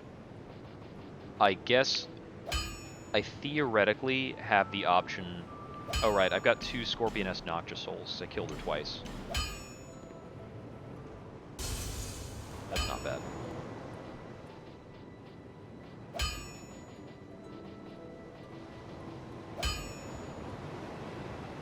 Yeah, I could definitely effigy something.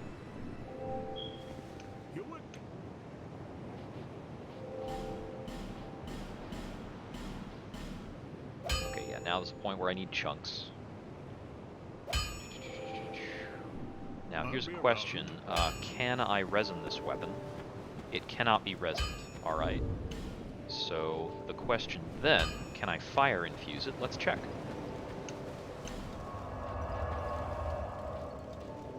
So that would be Duff's Workshop.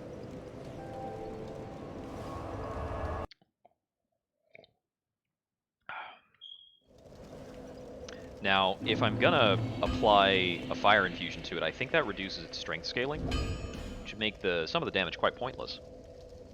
Let's see. We could try using like a fire clutch. So, how does it change if I infuse it? So it's already got an E listing for scaling. Theoretically, the scaling will get worse, but let's check it out.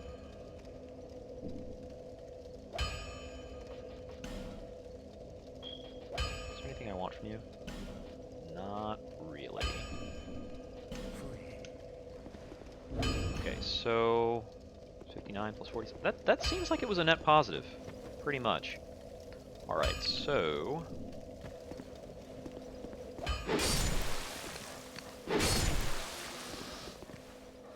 test my sword. All right. Where can we get a really good amount of souls on short notice? Remember, what's a good spot to farm in Dark Souls 2? At SL1. Well, the best thing to do, actually, is probably to effigy the Dragon Aerie so that I can pick up... I think that refreshes the floor drops, which would let me get a whole bunch of stuff. Plus I have 36 ascetics. I could ascetic a whole bunch of places. So let's take a hike and get more stuff. So we don't even have like proper fights around here.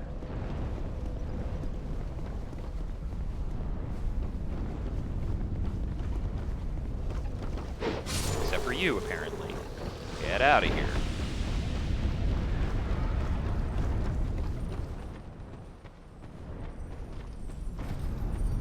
Okay, it does give you the stuff on the floor again. I forgot about these exploder guys, though. Come on. Do me a favor and die. Elizabeth mushrooms. That's the stuff. Sort of. None of those were actually the kind of stone I want, but oh well. Okay, you can't get through there without breaking those.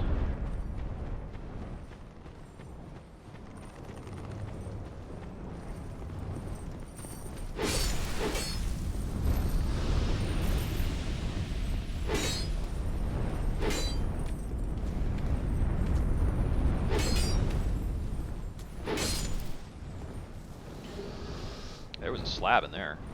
That's pretty cool. Very carefully. Dragon Tooth, not important for me. Boltstone, alright.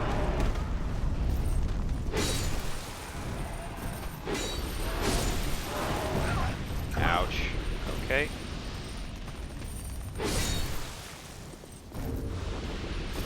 Let's be safe about that and burn a repair powder before we have a big bill.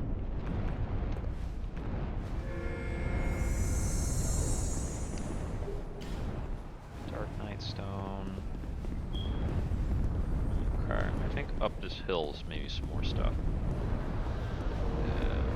There's probably a couple of guys up here. Don't run into the eggs. Alright, well, we'll make somebody mad. Hey there, how are you doing? Are you angry? He seems a little mad. Excuse me.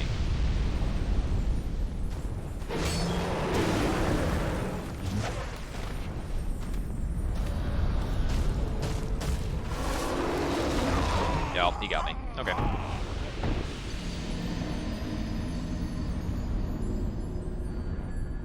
So we're getting a decent number of materials running around. I might need to go to another area that's more dedicated to Titanite chunks if I just want to get 6 chunks.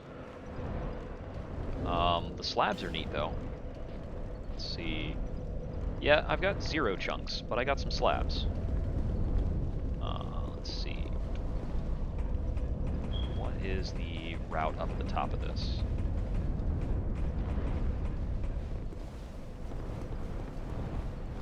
Okay, is this basically nothing before I've gotten the ropes reestablished? So I think the rope bridges go down because I use the acetic. Yeah. Completely refreshed NG plus version of the area. Now, I do think if you're gonna NG plus any of the Dark Souls games and play at SL1, DS2 is way more interesting. It's like DS1, it's just a harder game, whatever. Like, it's just more damage, enemies have more HP. The Dark Souls 2, you actually get more enemies in every zone, which is really interesting. Can I get you without waking up the dragon? Probably not. These guys are really hard to get. Let me grab that.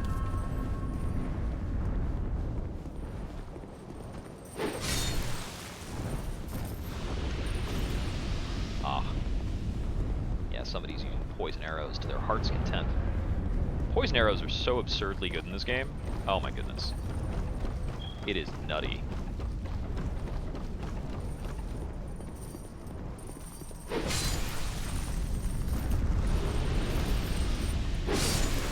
Oh look, classic DS2 gank.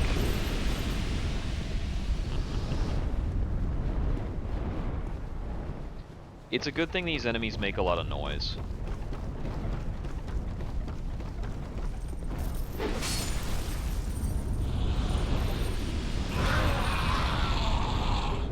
Because this entire mountainside is a giant cavalcade of dudes who want nothing more than to suicide explode you off a cliff.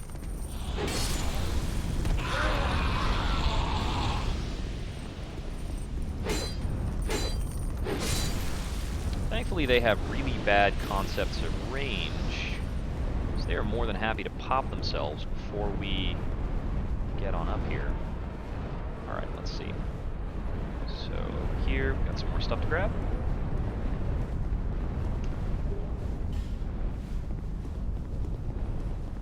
Okay, a magic stone is kind of cool, but I just need Titanite chunks.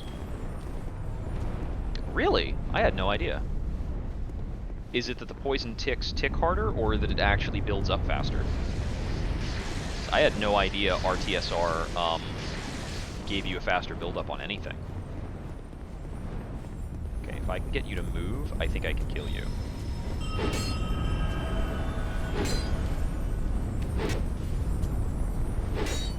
What the? It unlocked me at the last moment because it was fading out, and then locked me onto the other guy. Neat. That's pretty cool.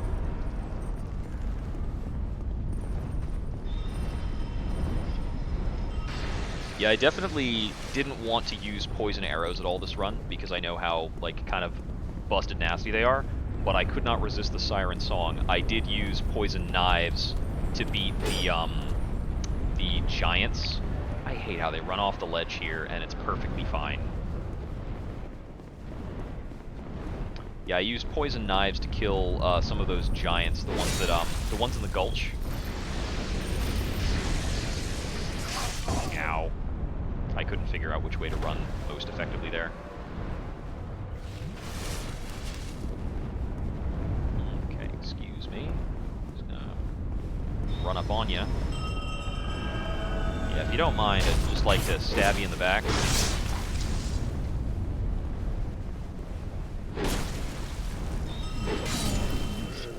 Okay. So it's been neat to run around here, and I'm getting various elements of loot, but is it still, yeah, not a single Titanite chunk. I may have to look up a better area to get those Titanite chunks. I think I can get some in Brightstone Cove, Seldora. I don't recall. Not exactly. Alright, I think it's through this way. Since I used the ascetic, I want to be thorough about the area. If I drop off there, I have to repeat basically this whole place.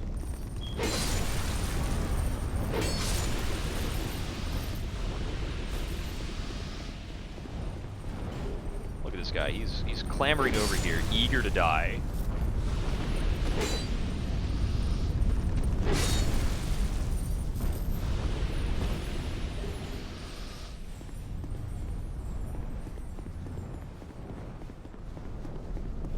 Various crystal lizards hanging out. I think the absolute earliest spot I can get some chunks is there are some corpses in the poison area. What was it? Like the start of the windmill area thing. I forget what that place is called.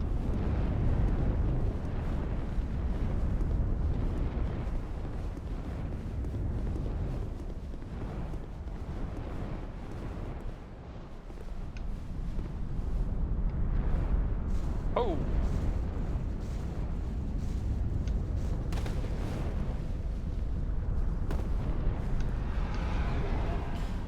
Okay, a little bit of twinkling titanite. Alright, well, I got a decent number of souls from killing all the exploding guys, so let's do that. That makes sense. Yeah, just killing him again and again. He's not that big a deal, and he's relatively late for what he is.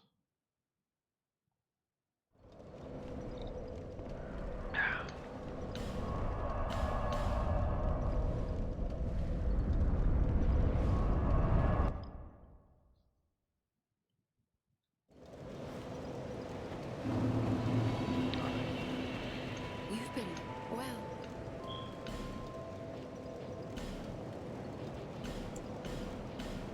Okay, progress. Visit me.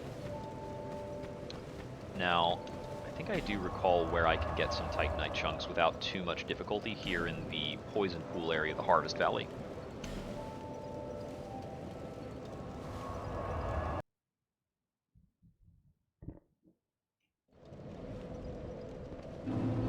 I am going to equip Poison Bite +1, because I'm not a madman.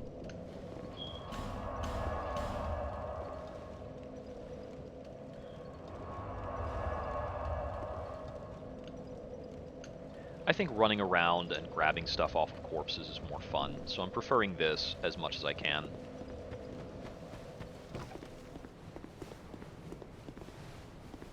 I think it's through this way? Or just the way I come in here? Don't give up, skeleton. Yeah, here we go.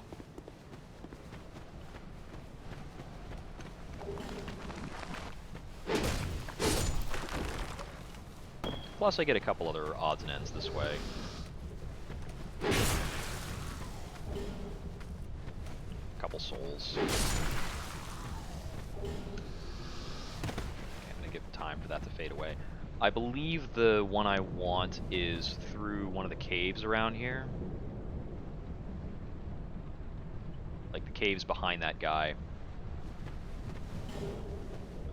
Something might be around in here.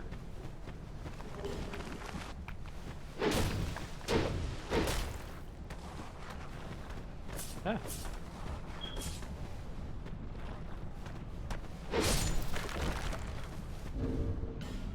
Let me get something on the bar, some things on the bar for poison. I should have brought along more common fruit. There we go. I think it's one of these corners. Shards. This guy over here. Fading soul. Shard. Chunk! There we go. Excuse you. It's very rude.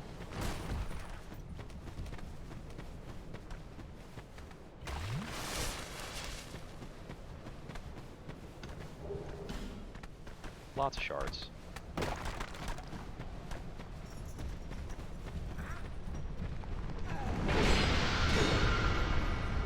actually have a decent amount of health.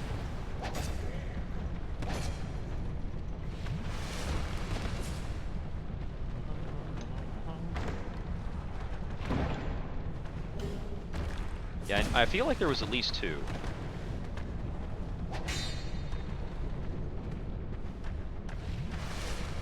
Let's just run back out here. Yeah, poison knives, that's pretty good.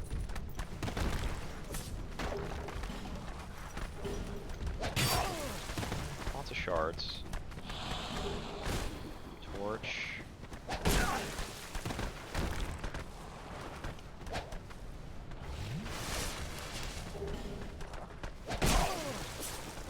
I could also go cash in items at the crows. You know, I think it's this one over here. Oh, got poisoned. That's it. That was the other one. I think I'm gonna die. Yeah, that's fine. Yeah, it was close to the last corpse. I had one more up on that cliff. So I could just burn another acetic and go grab those same 2. And that would get me up to the 6. But variety is the spice, so I'm going to go over to the lower Brightstone Cove.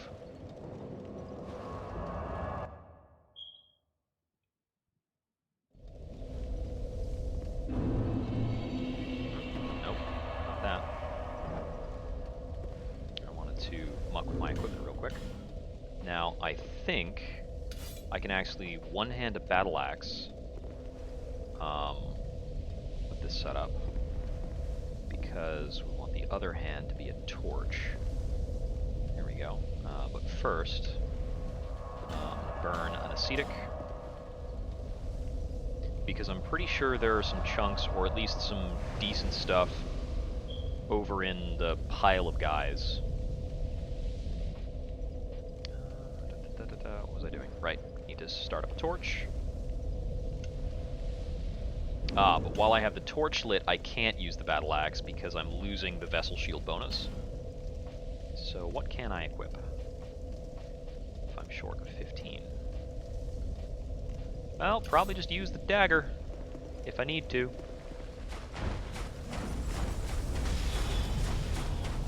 Let's try to remember how the heck to get around here. Oh, excuse me. Ow. Hey guys, if you would kindly make room. That's right, I think I usually enter here from the upper area.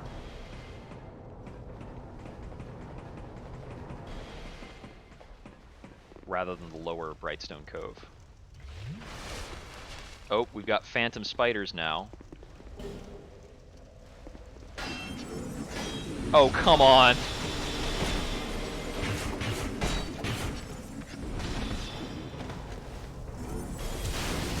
Absolutely trolled by that wall for a bit, but I don't really need to stick around there. Hey guy, how are you doing? Okay, this is not helpful.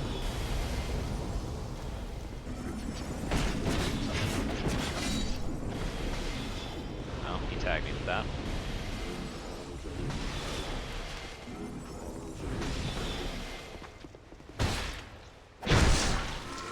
Take that, punk.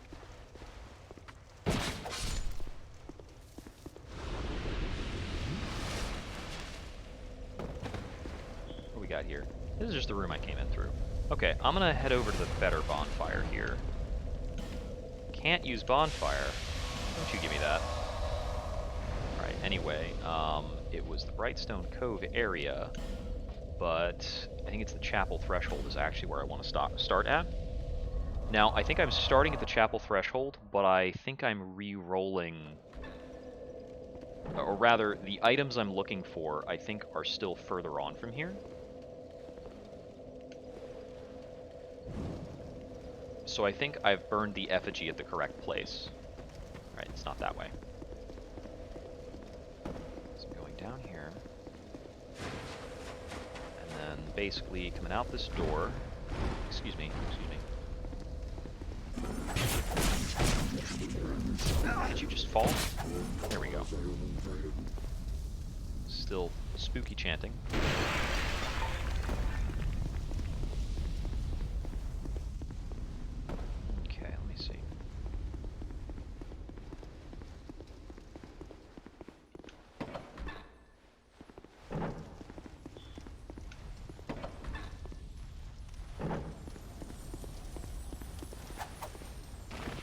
don't think I can get you while I have a dagger. Oh my goodness. Yeah, I got no idea. Anyway, over here is where I wanted to go.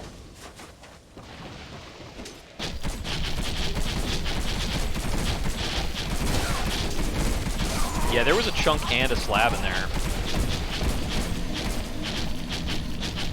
And I took a horrible noisy death to get it, but eh. Alright, I'm gonna stop hanging around the Brightstone Cove.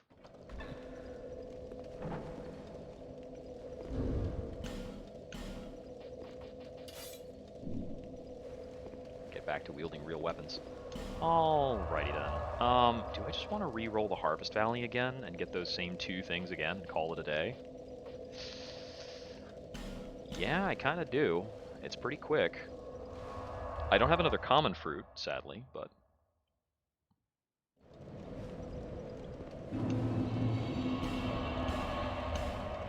Bonfire Ascetics are absolutely the best mechanic in Dark Souls 2.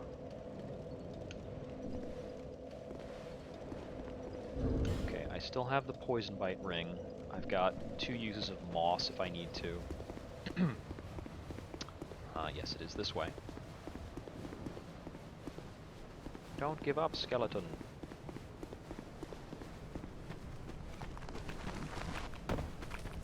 Should be about the one in the center of the pack here. Nope. Is it that one? I didn't see. There. Oh, that was just a shard. Whoops.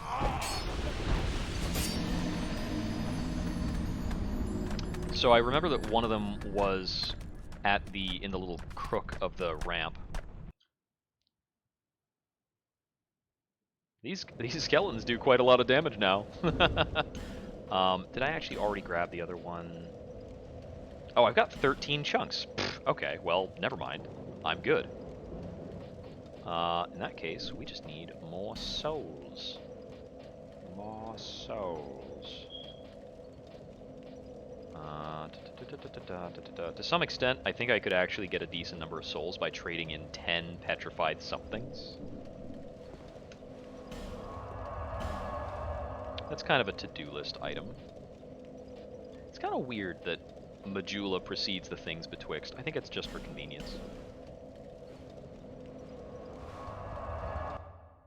Theoretically, there's probably an area I can go to that lets me get like 4 hero souls or something and just use those. Let's see. Crows are over this way.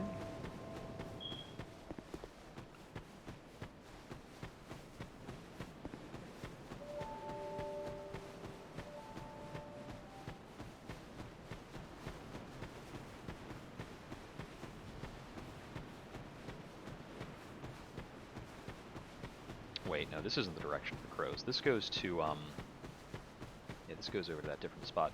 I've also never gotten this guy to move forward. I think I was supposed to talk to him a long time ago if I wanted to progress his quest. No. Name's Ben Hart. If we share, I'll repay the road ahead. Yeah, I didn't advance Ben Hart's quest at all. Huh. Oh yeah, we.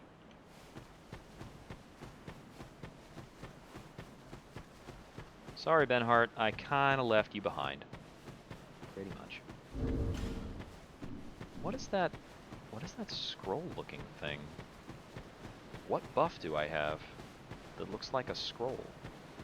Is that for the resistance up? That shouldn't be what a resistance up looks like, I don't think. Huh. I got no idea.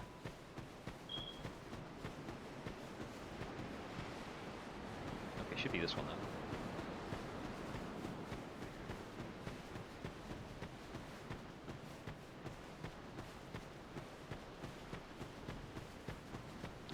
I also, I can't remember. If I remember correctly, Ben Hart's quest is necessary to get the real Moonlight Greatsword, I think. But the Moonlight Greatsword he is carrying is fake, and if you kill him, you get a fake one.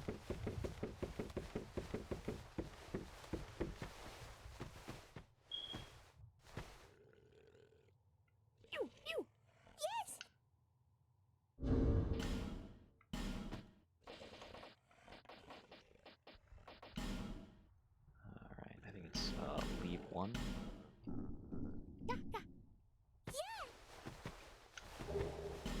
These guys seem to give me, like, piles and piles of demon great hammers and nothing else. Oh, there's something else, kind of.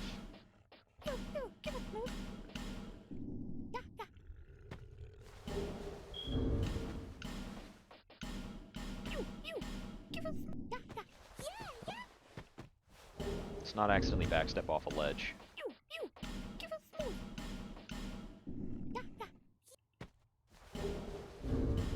Titanite slab. I didn't realize that was even in the register for this.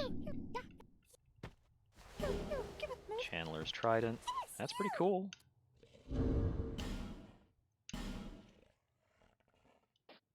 Ah, that's it.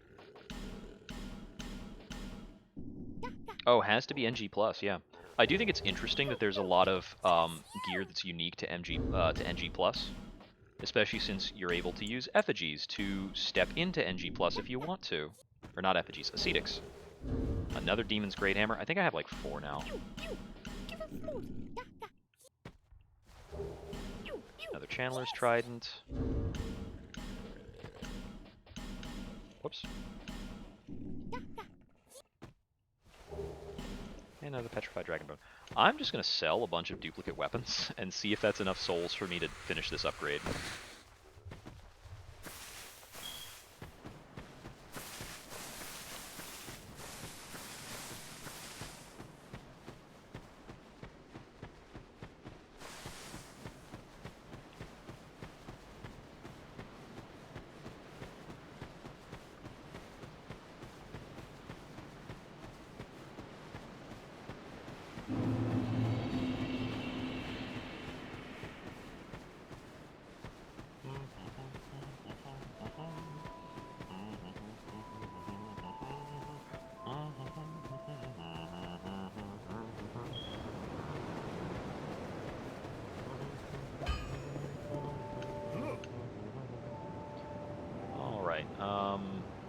Oh, you can't sell items to him.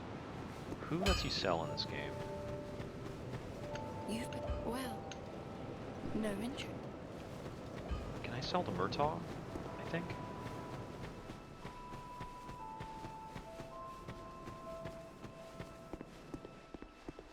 Molin? Molin, not Murtaugh. Can you not sell items in this? Maybe you can't. Forget to buy some. Always open for business.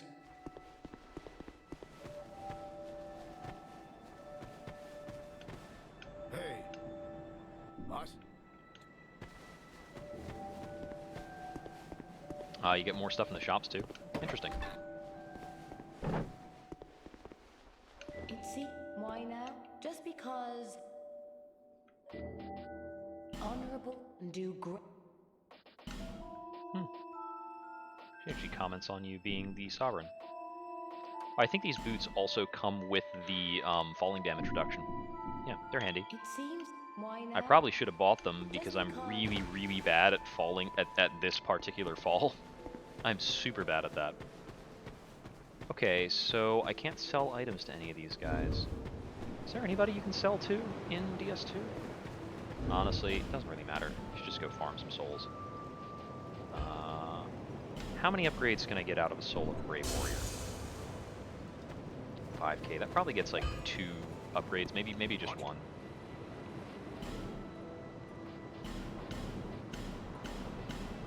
Yeah, that's 2. I only need 2 more, so it's about 5,000 souls. It's like nothing. I'll be around.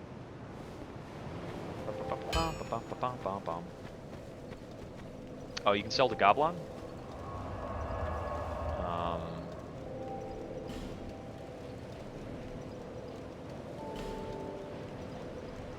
Where is Goblin? He's hanging out in, is he the one who hangs out in the PvP zone? At the, what's it called? Shilva. Is he the one who hangs out in, like, the Pharos Hall thingamajig? Right, Goblin Wheel, Goblin Deal. Where the heck is that area?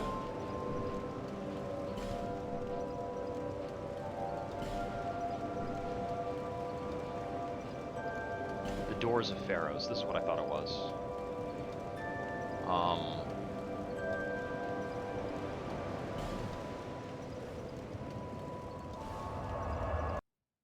From what I remember, he's around here. I don't remember exactly where. Okay, yeah, this is the boss room.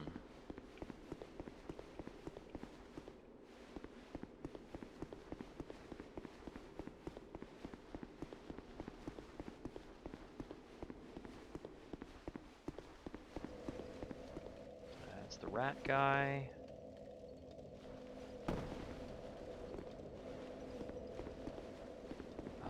Was he in this room or something? Higher up, maybe?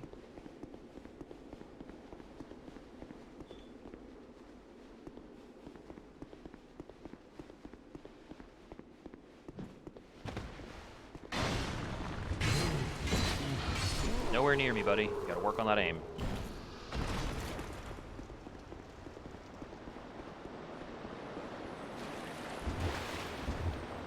Okay, you move on then.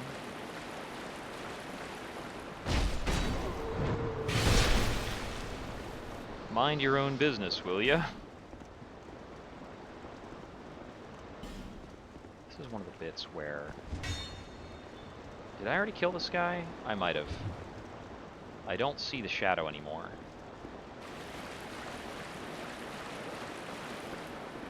Oh, does he hang out over in the wharf? Huh.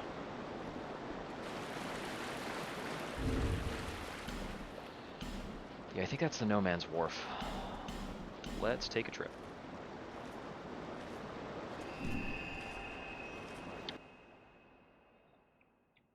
I didn't remember him being there at all. But let's see.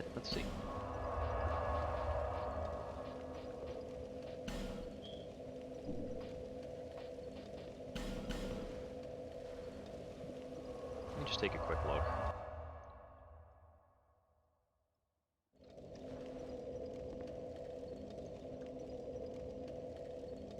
I think I've seen him in the Doors of Pharos. No, wait, I must not have, because apparently that's where he sticks around in the end.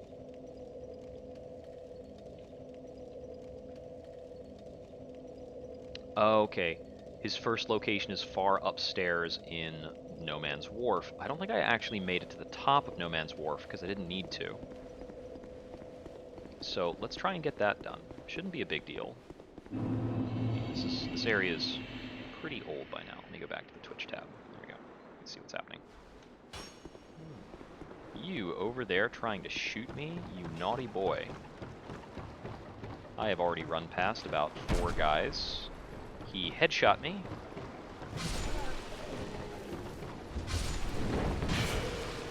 Yeah, I can run past a lot of you so long as it only takes 1 hit to kill any of you. Over here.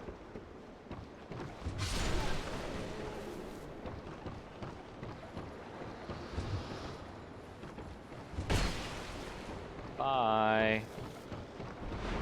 Yeah, I need to remember. Okay, there is a route up back over here. I had to double check for a second. That guy's also over there, but he's not going to listen to me. I'm not smart enough for him.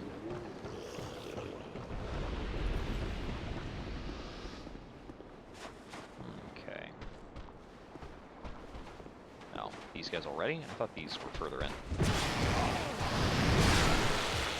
That's a fast bleed.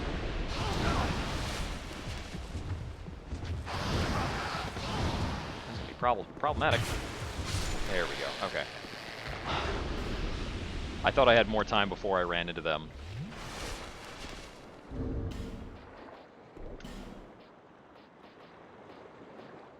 Where is it?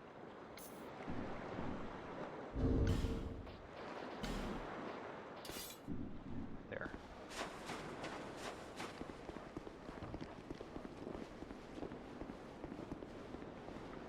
I think there's, if I remember right, there's an assassin up around here somewhere, but hopefully I will not be dealing with him. Or he's already behind me. He's already behind me.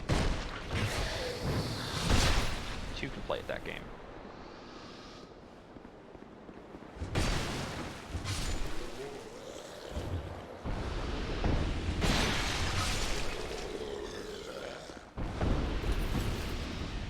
yeah, almost completely poisoned from hitting a random pot.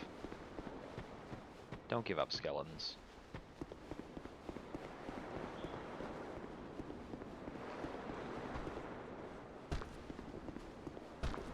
One of these buildings has stairs.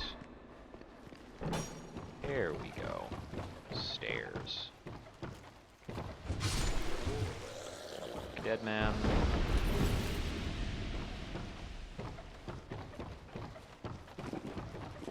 Hui, aye, Gavlan, we... Here we go. Gavlan, what? With Gavlan, you will... Okay, Gavlon, how do you feel about several Demon's Great Hammers? And a spare Dragon's Tooth? And maybe a couple of these Chandler's Tridents? And a spare Katha's Chime? Do I have anything else that is spare or duplicate? How many copies of Alon Knight armor do I have?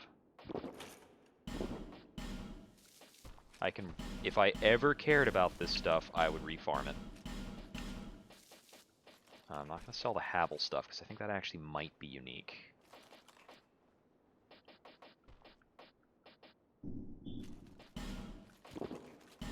I'm not going to use the Ring of Giants. So he sells all the poison junk, but in limited quantities. Could have used this a while ago. Have fun on Sekiro! Hopefully I'll be able to make some good cuts at this Dark Lurker soon. I guess this was here all along.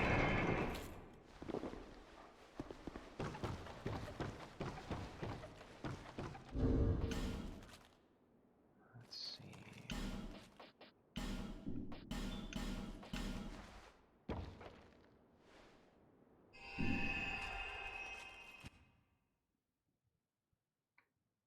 Is this your first playthrough of Sekiro, or you've been at it for a while? I mean, it's been out for a while, so I'm assuming you've probably been playing it. It was a good game.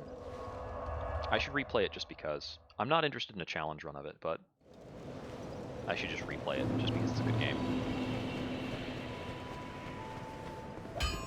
Aye.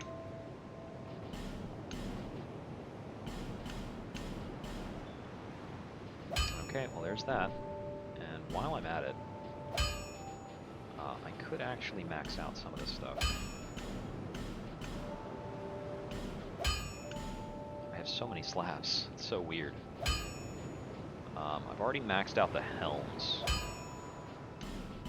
Let's take this up at least a little bit, if I'm thinking about using it for this segment. Okay. I'll be around. Ooh, tricky. Yeah, base attack is what I felt would be the trickiest thing to do.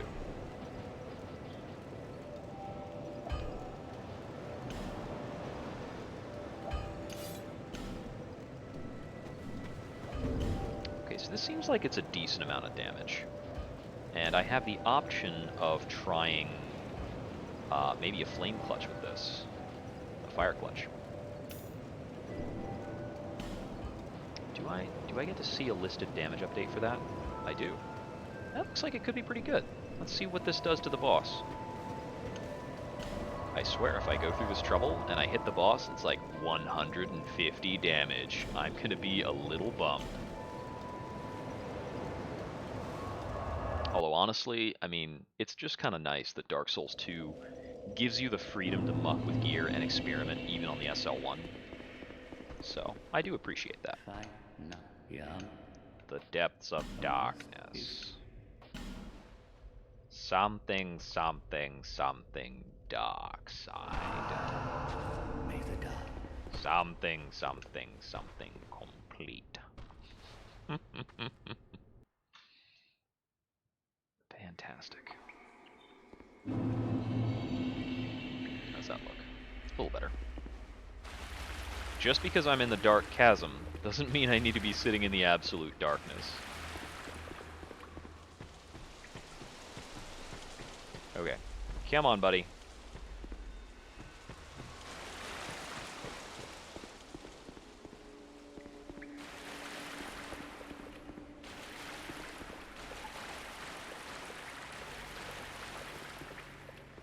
Get over here.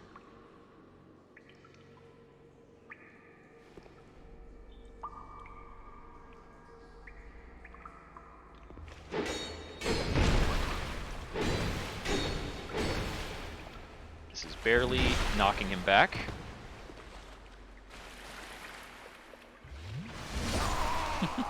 I need to go back to the battle axe. This doesn't actually knock him back. So I'll switch swords for the boss. But I'm not going to be able to ledge Havel if I'm not doing a good amount of physical damage.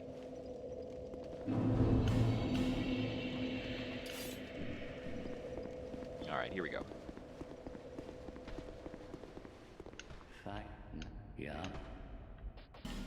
Yeah, go ahead. Bleed me for more of these human effigies. Oops. May the dark. So how many more of these do I have? 8? Yeah.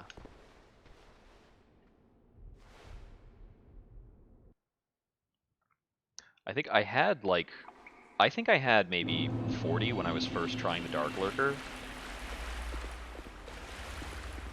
And most of them were not spent. I think only maybe less than half of those were actually spent on the Dark Lurker himself. I think I spent most of them on these goons. Trying, you know, conventional strats for killing them. I probably lost at least 7 effigies just to Knife Guy. Back at the other way in. Let us begin your extinction.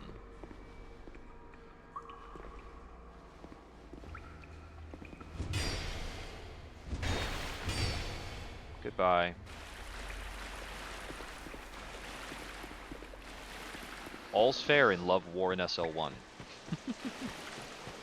Okay, so now we gotta get this guy triggered. Run on back here again.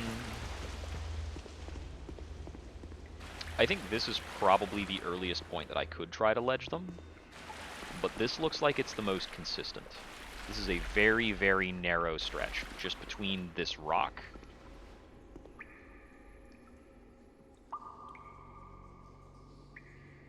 Come here. Come here. You would be a jerk, and it doesn't matter.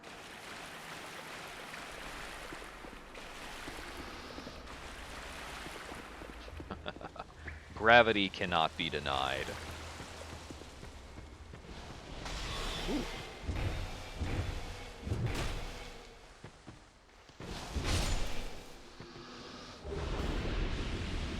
And more ascetics, just in case I wanted to farm or upgrade more stuff. Let's see, it's over around the other way. Heck, I think I used 5 or 6 effigies alone just on falling into random pits in this general vicinity. Hey, how you doing? Come here. Let's fight on this precarious little bridge.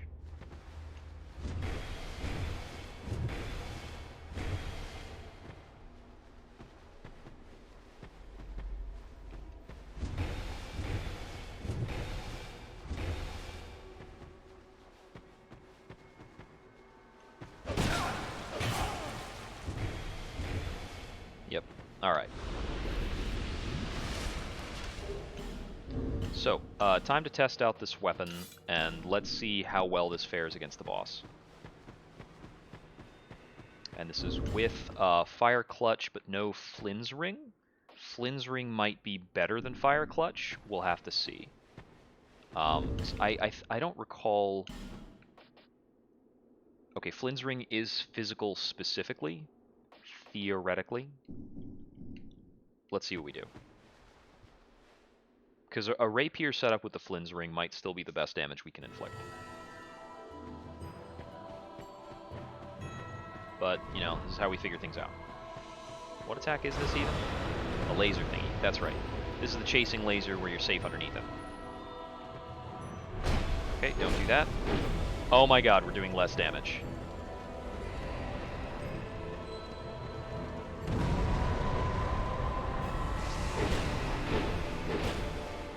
About ready to end friendships with everybody on the internet who insists this boss has weaknesses.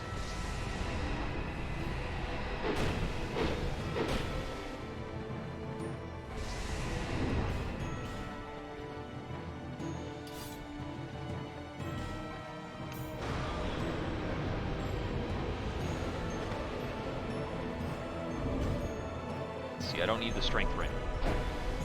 That's an explosion.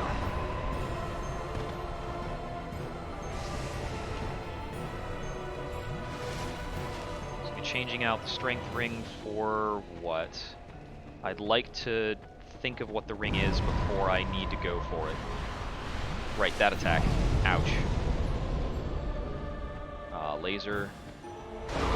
Oh, I didn't manage to get under him in time. Okay. So that setup is a failure. It's not worth worrying about them. We should just be doing the maximum damage, just like all the time.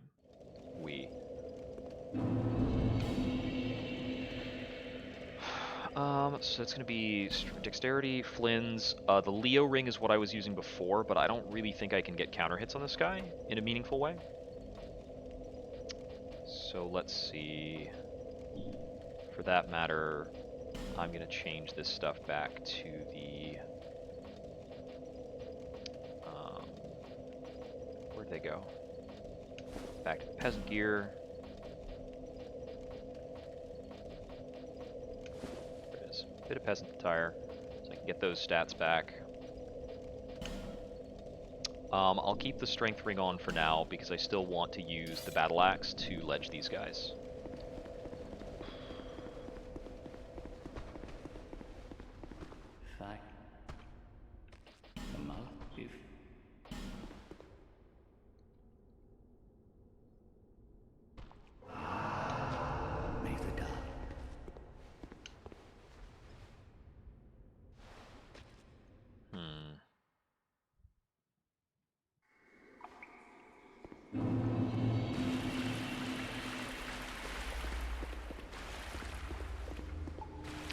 Yeah, so I don't think my damage is going to get better than just rapier setup with dark pine resin, or charcoal pine resin. Dark pine resin would actually be pretty bad against him.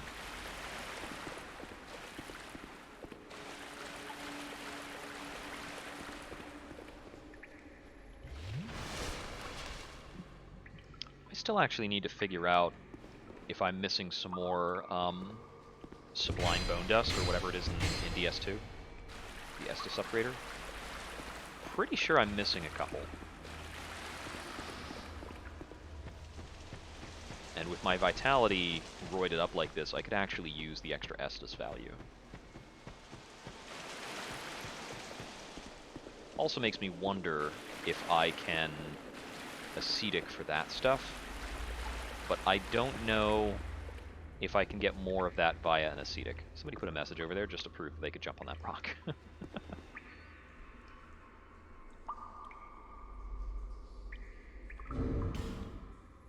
Okay, so we're going to be using the rapier to fight him. Ah, he finally came around. Goodbye. You gotta watch that step. I could maybe stock up on Dark Atrocious and think about that, but I don't think it's going to be enough, being SL1. Like, I think no matter what I do, maximizing Dark Resist is just not going to get me there. I could use the Dark Resist ring. That's not too high a cost, it's just a ring. What is that? Is that next? No, that's a buff. Okay. I need to remember this guy's absolutely trivial and nothing he does matters.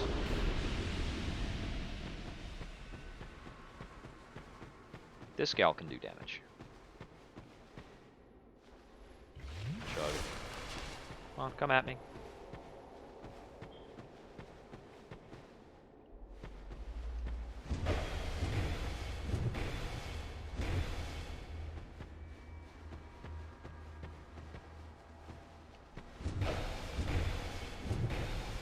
I think of all the spirits in all of the Dark Chasms, she is the least intimidating.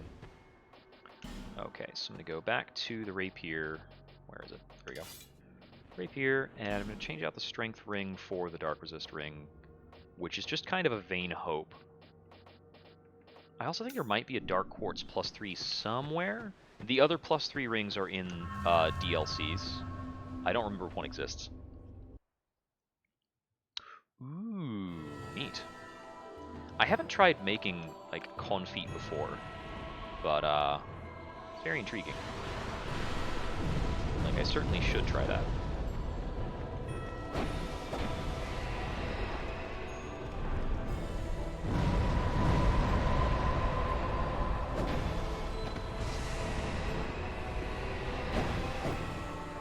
Okay, now we're on 200 damage.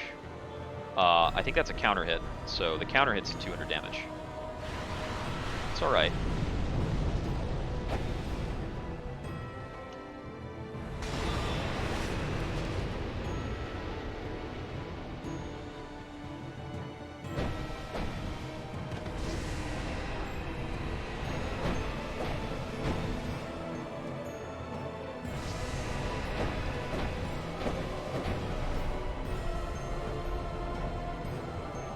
It's easy for me to not see what's going on with this attack unless I specifically look up.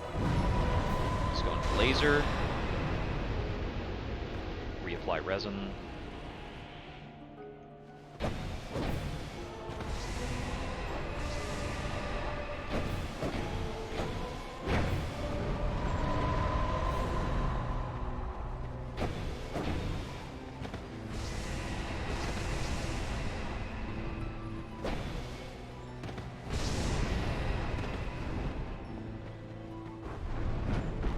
The other one go.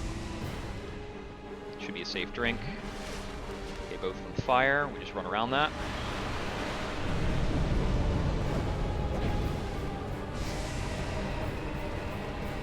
I don't know where the dark blast is coming from. There it is. I think I can drink. Cool, safe drink. Okay, after fire, I should be able to run up on him. No, I can't. He's laser. Laser got me.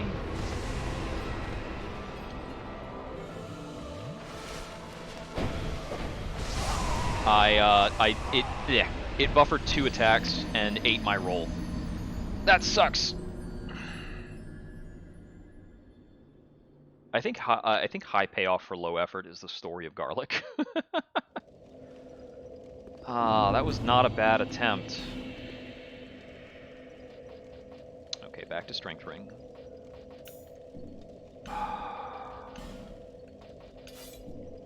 Absolutely ate my roll there. Jeez. Oh, whoops, wrong way. Well, now I have to fight you.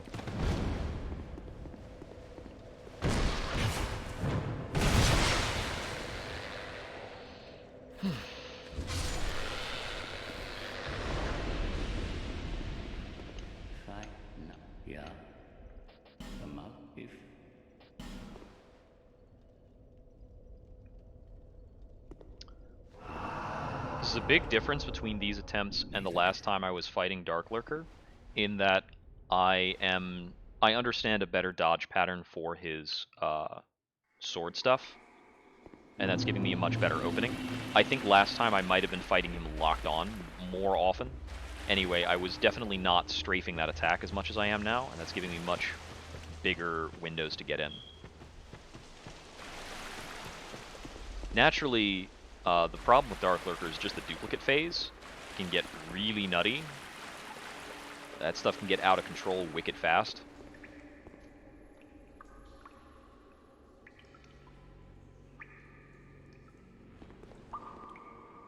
Makes me wonder if maybe I should be doing an RTSR strat.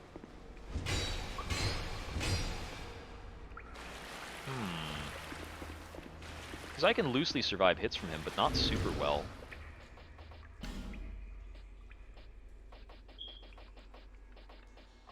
Where is it? Here it is.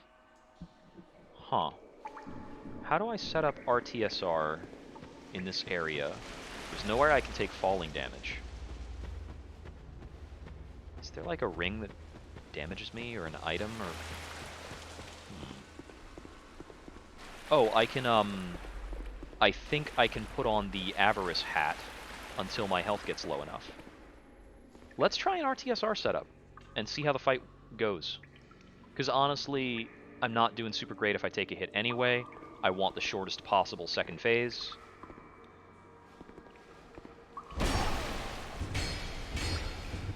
Fall, punk. I want the shortest possible second phase. I probably shouldn't be spending time to Estus during the second phase.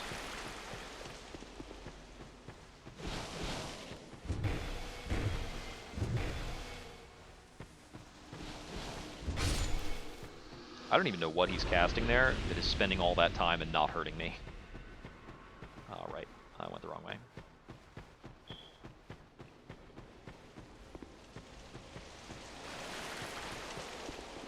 That's the wrong way too. Oop. Supposed to go over here to the right, fight this gal. I think my only worry is that if I'm doing an RTSR strat, I might have like a bad dodge on one of his melee attacks and take a def.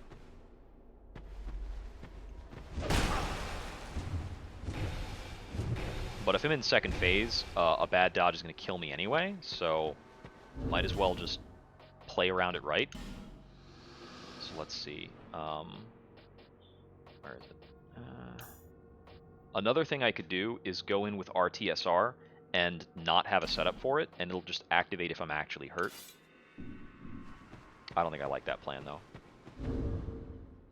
Okay, so...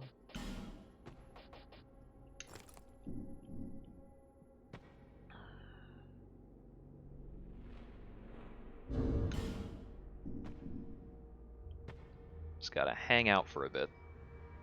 I think this might hurt you slower in DS2 than it does in DS3, but I'm not sure. I can't think of another way to set it up other than just wearing the symbol of avarice. Oh, also, it's a metal chest mimic here. Interesting. Because I think all the mimics in DS2 are in metal chests, but I don't remember. I know that DS2 mimics are super nasty. Extra special rude. Yada da da da da da da da. This might take a while.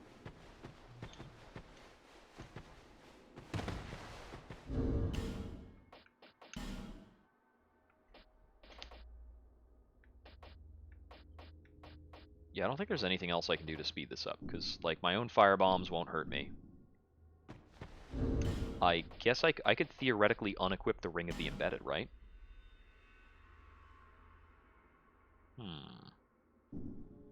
Because it's just increasing my health.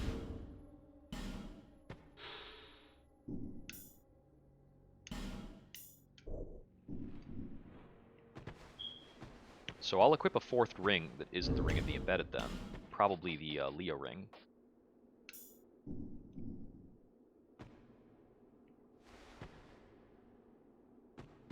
Come on, RTSR.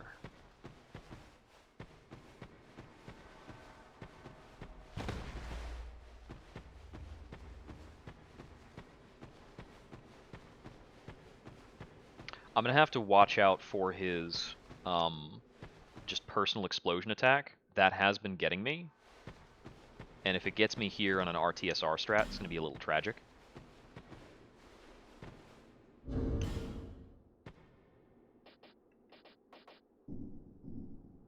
I don't think there's anything else that hurts me that can make this faster. It's under 20% when this ring takes effect.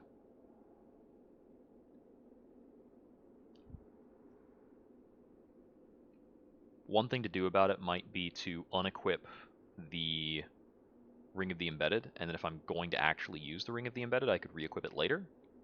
So that would change my threshold, so I wouldn't have to wait so long. So I could take the damage, then equip the ring to change where my 20% marker is. I don't know if that's worth it. I honestly think this is the only time I'm going to have the patience to sit around here with the Helm of Avarice.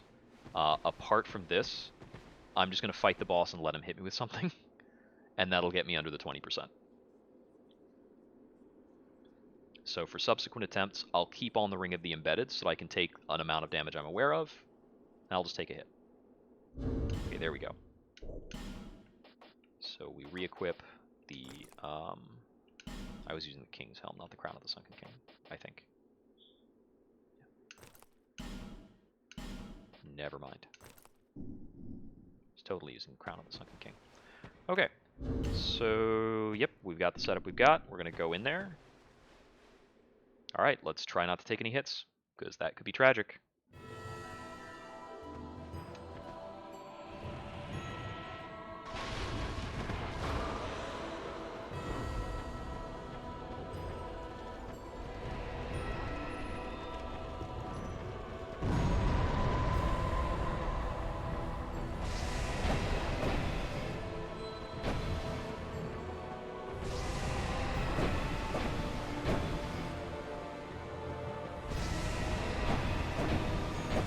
300 damage with the Leo proc. It's pretty good.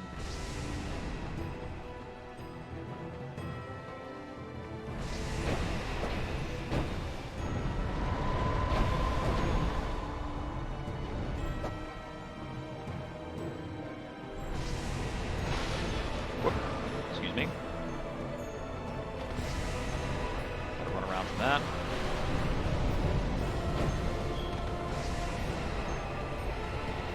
I don't know where the dark ball is coming from. It's over there.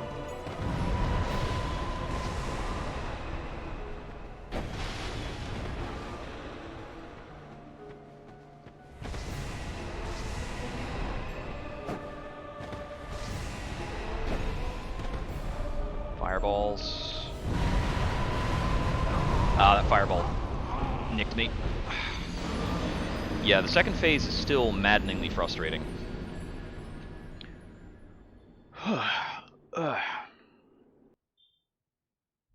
You have to wait a very, very long time in that phase to be able to get damage in. So I am going to switch this back out for the Ring of the Embedded. And I will trigger... I will let the Tearstone Ring trigger when I take a hit, and leave it at that. Honestly, I think the damage bonus from the Leo Ring was better. Or was the more impactful benefit. I wasn't really noticing the impact of the RTSR almost at all. I think the RTSR is only 20% in this game. I think it's nerfed from Dark Souls 1. In Dark Souls 1, I think it's 50%, which is crazy. There are people who don't consider it to be a legitimate SL1 run when you're doing, or they don't consider it to be a very challenging run when you enable the RTSR. I don't agree with them. I think if you're able to play hitless, that's a perfectly good challenge run. Yeah, that up there, that empty bit of health, is the health difference for the Ring of the Embedded.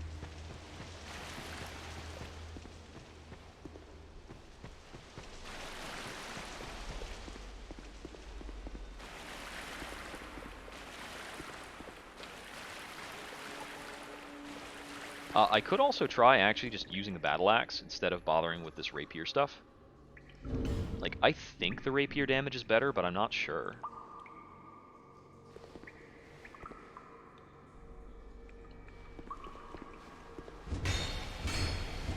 The rapier is definitively better on counter hit, but my counter hit window on this boss isn't that great. So, let me see. If I set down the Dex Ring, go back to Dark Quartz +1. The biggest reason why I'm using the rapier is that it's lighter, so I would be getting a better benefit out of Flynn's ring. Hey, why don't you come over here? Got some candy for you. So let's try using a battle axe, see what we can do.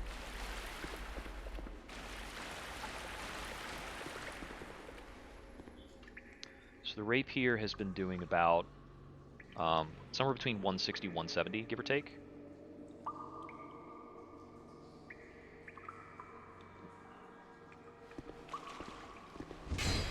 Itchy. See ya.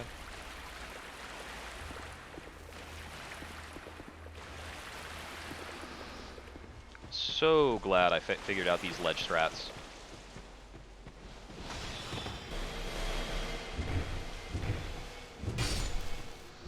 Legitimately fighting these guys is such a gigantic pain.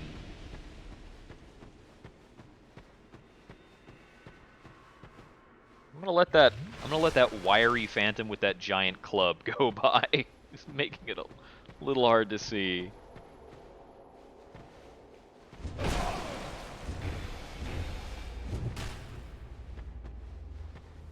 So long, notched with girl. Okay, so yeah, this is the setup we're gonna try. Let's go for it. And I think both the charcoal pine resin and gold pine resin are about the same as far as Dark Lurker is concerned. So if I run out of one, I can just use the other for a bit.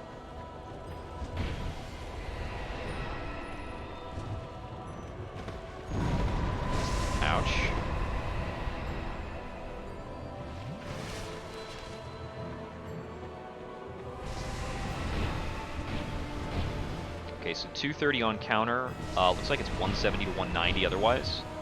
That's pretty okay. That's an explosion? No, it's fire. Okay. Followed by laser. I dislike that he has almost no downtime after that fireball attack.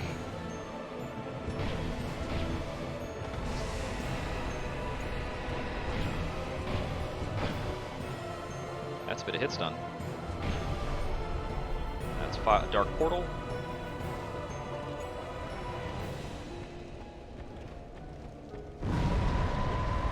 I appreciate that his telegraphing is pretty solid. This is a good time to reapply Dark Pine. That's an explosion.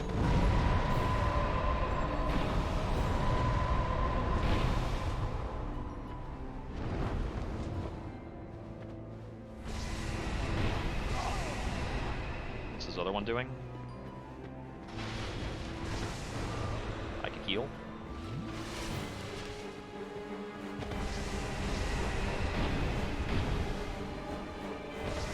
If I can ever have both of them on camera at once, absolute win. Dark Portal.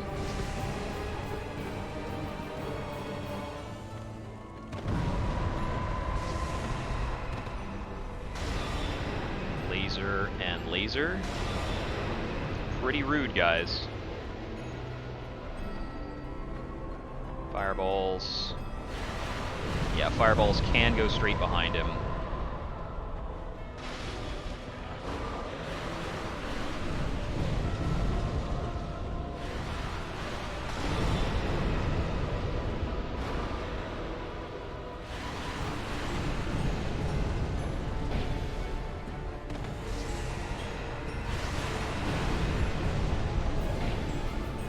Dark Portal, and fireballs.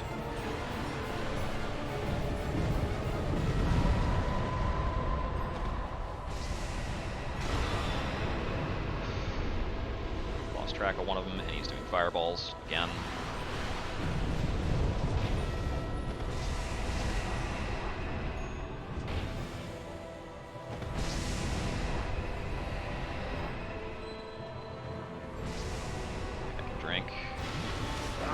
I couldn't drink.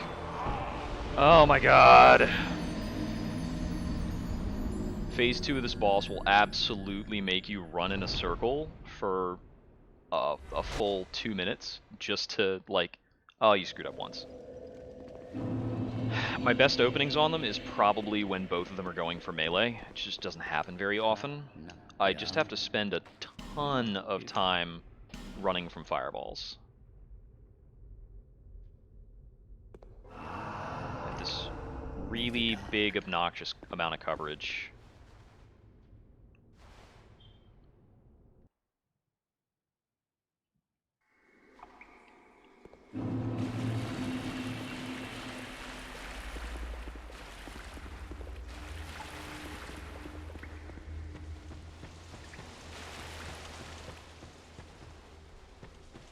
I kind of think of this fight like Ilana, but if she always had Velstadt out.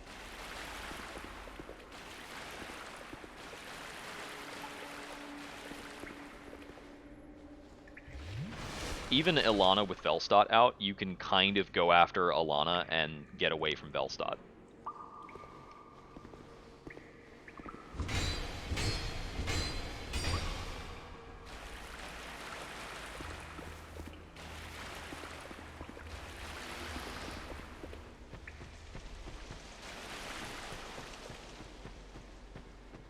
When you get down to it, the double Dark Lurker phase just has basically everything they do dictates your position.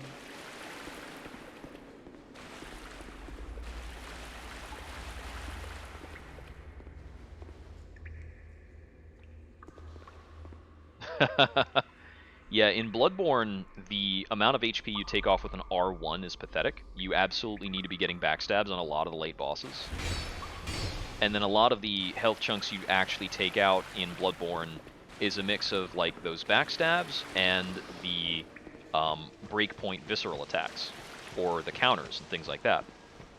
Dark Souls 2 and 1 and 2 are from a simpler era, where you don't have all those fancy things you have to do. You just have to R1 the boss sufficiently, and that's about how it works.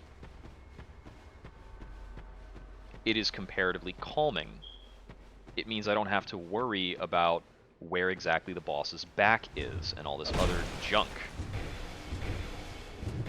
Because, seriously, lining up backstabs on the Orphan of Kos was driving me insane.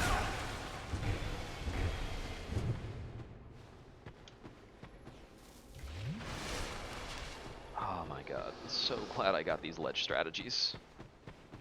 So nice, man. And yeah, this guy only has 5,500 health. It's not a huge health pool.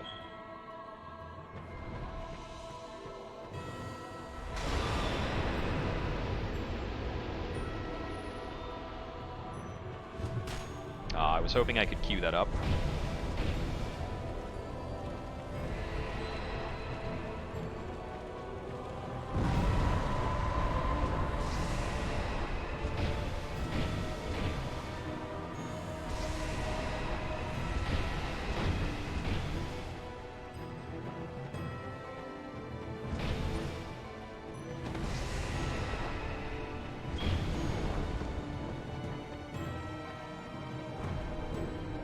There you are.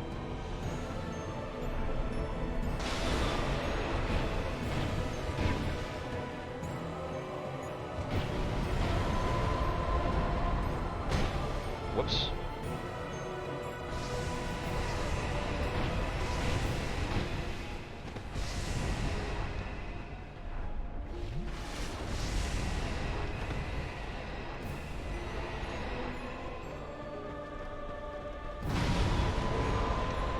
Not sure if this is a safe drink. It's probably not. Never mind. It's fine.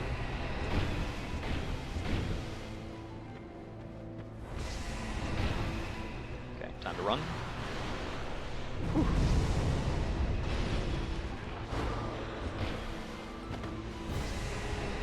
Gotta move on this fire.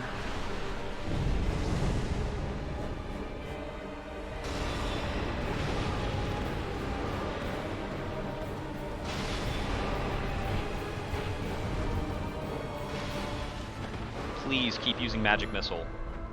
It's pretty much one of his worst attacks for him. I think those fireballs can show up right next to him.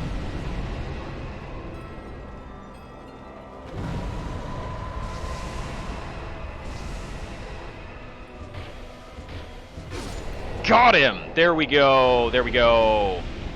All right. That's the game. That was the last guy. With this, I have beaten all of the Dark Souls main games on SL1, all bosses, no magic, no ranged weapons. Whew! And that is also, as well as Bloodborne BL4, and we've got no bright bugs that were used on successful boss kills. I did try to use some bright bugs, it never panned out. So I would appreciate it if whomever is watching and judging does not count those bright bugs. That being said, it seems like they only really matter for the early game bosses, so I probably should have just used them. Is there like a way to get out of here? Like, am I supposed to fall through something? I think that... Oh yeah, we fall back through here and that takes us out. And we can talk to Dark Diver Grandal again. Yeah, alright. The truest dog within you. And he gives me a whole bunch of stuff that I have absolutely no need for. Thanks for nothing, Gramps.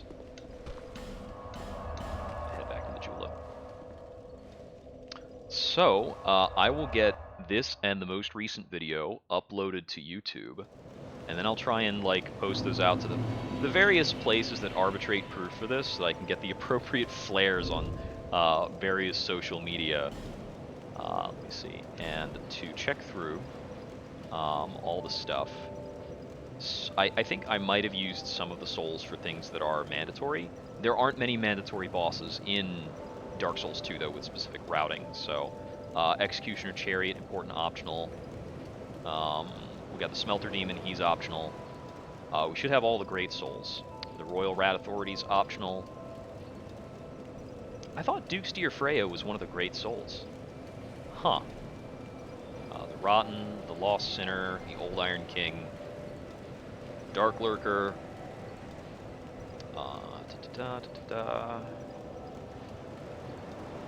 Guardian Dragon, Giant Lord. I should have the. Okay, there's Nashandra, Sin, the Slumbering Dragon, Fume Knight, Alon, Ava, Zallen, Lud, Ivory King. I don't see. Oh, right, because I didn't see the Ancient Dragon, but that's because he drops a Giant Soul, which I have 5 of. I haven't gotten all of the Nadalia souls, but that's not a boss, so I think that should be allowable. Let's see, is there any souls that I'm missing from the boss stuff? Let's see, the bosses are Elana, Sin, I had that one. There's no soul for the Gank Squad, right? So, let's take a quick trip.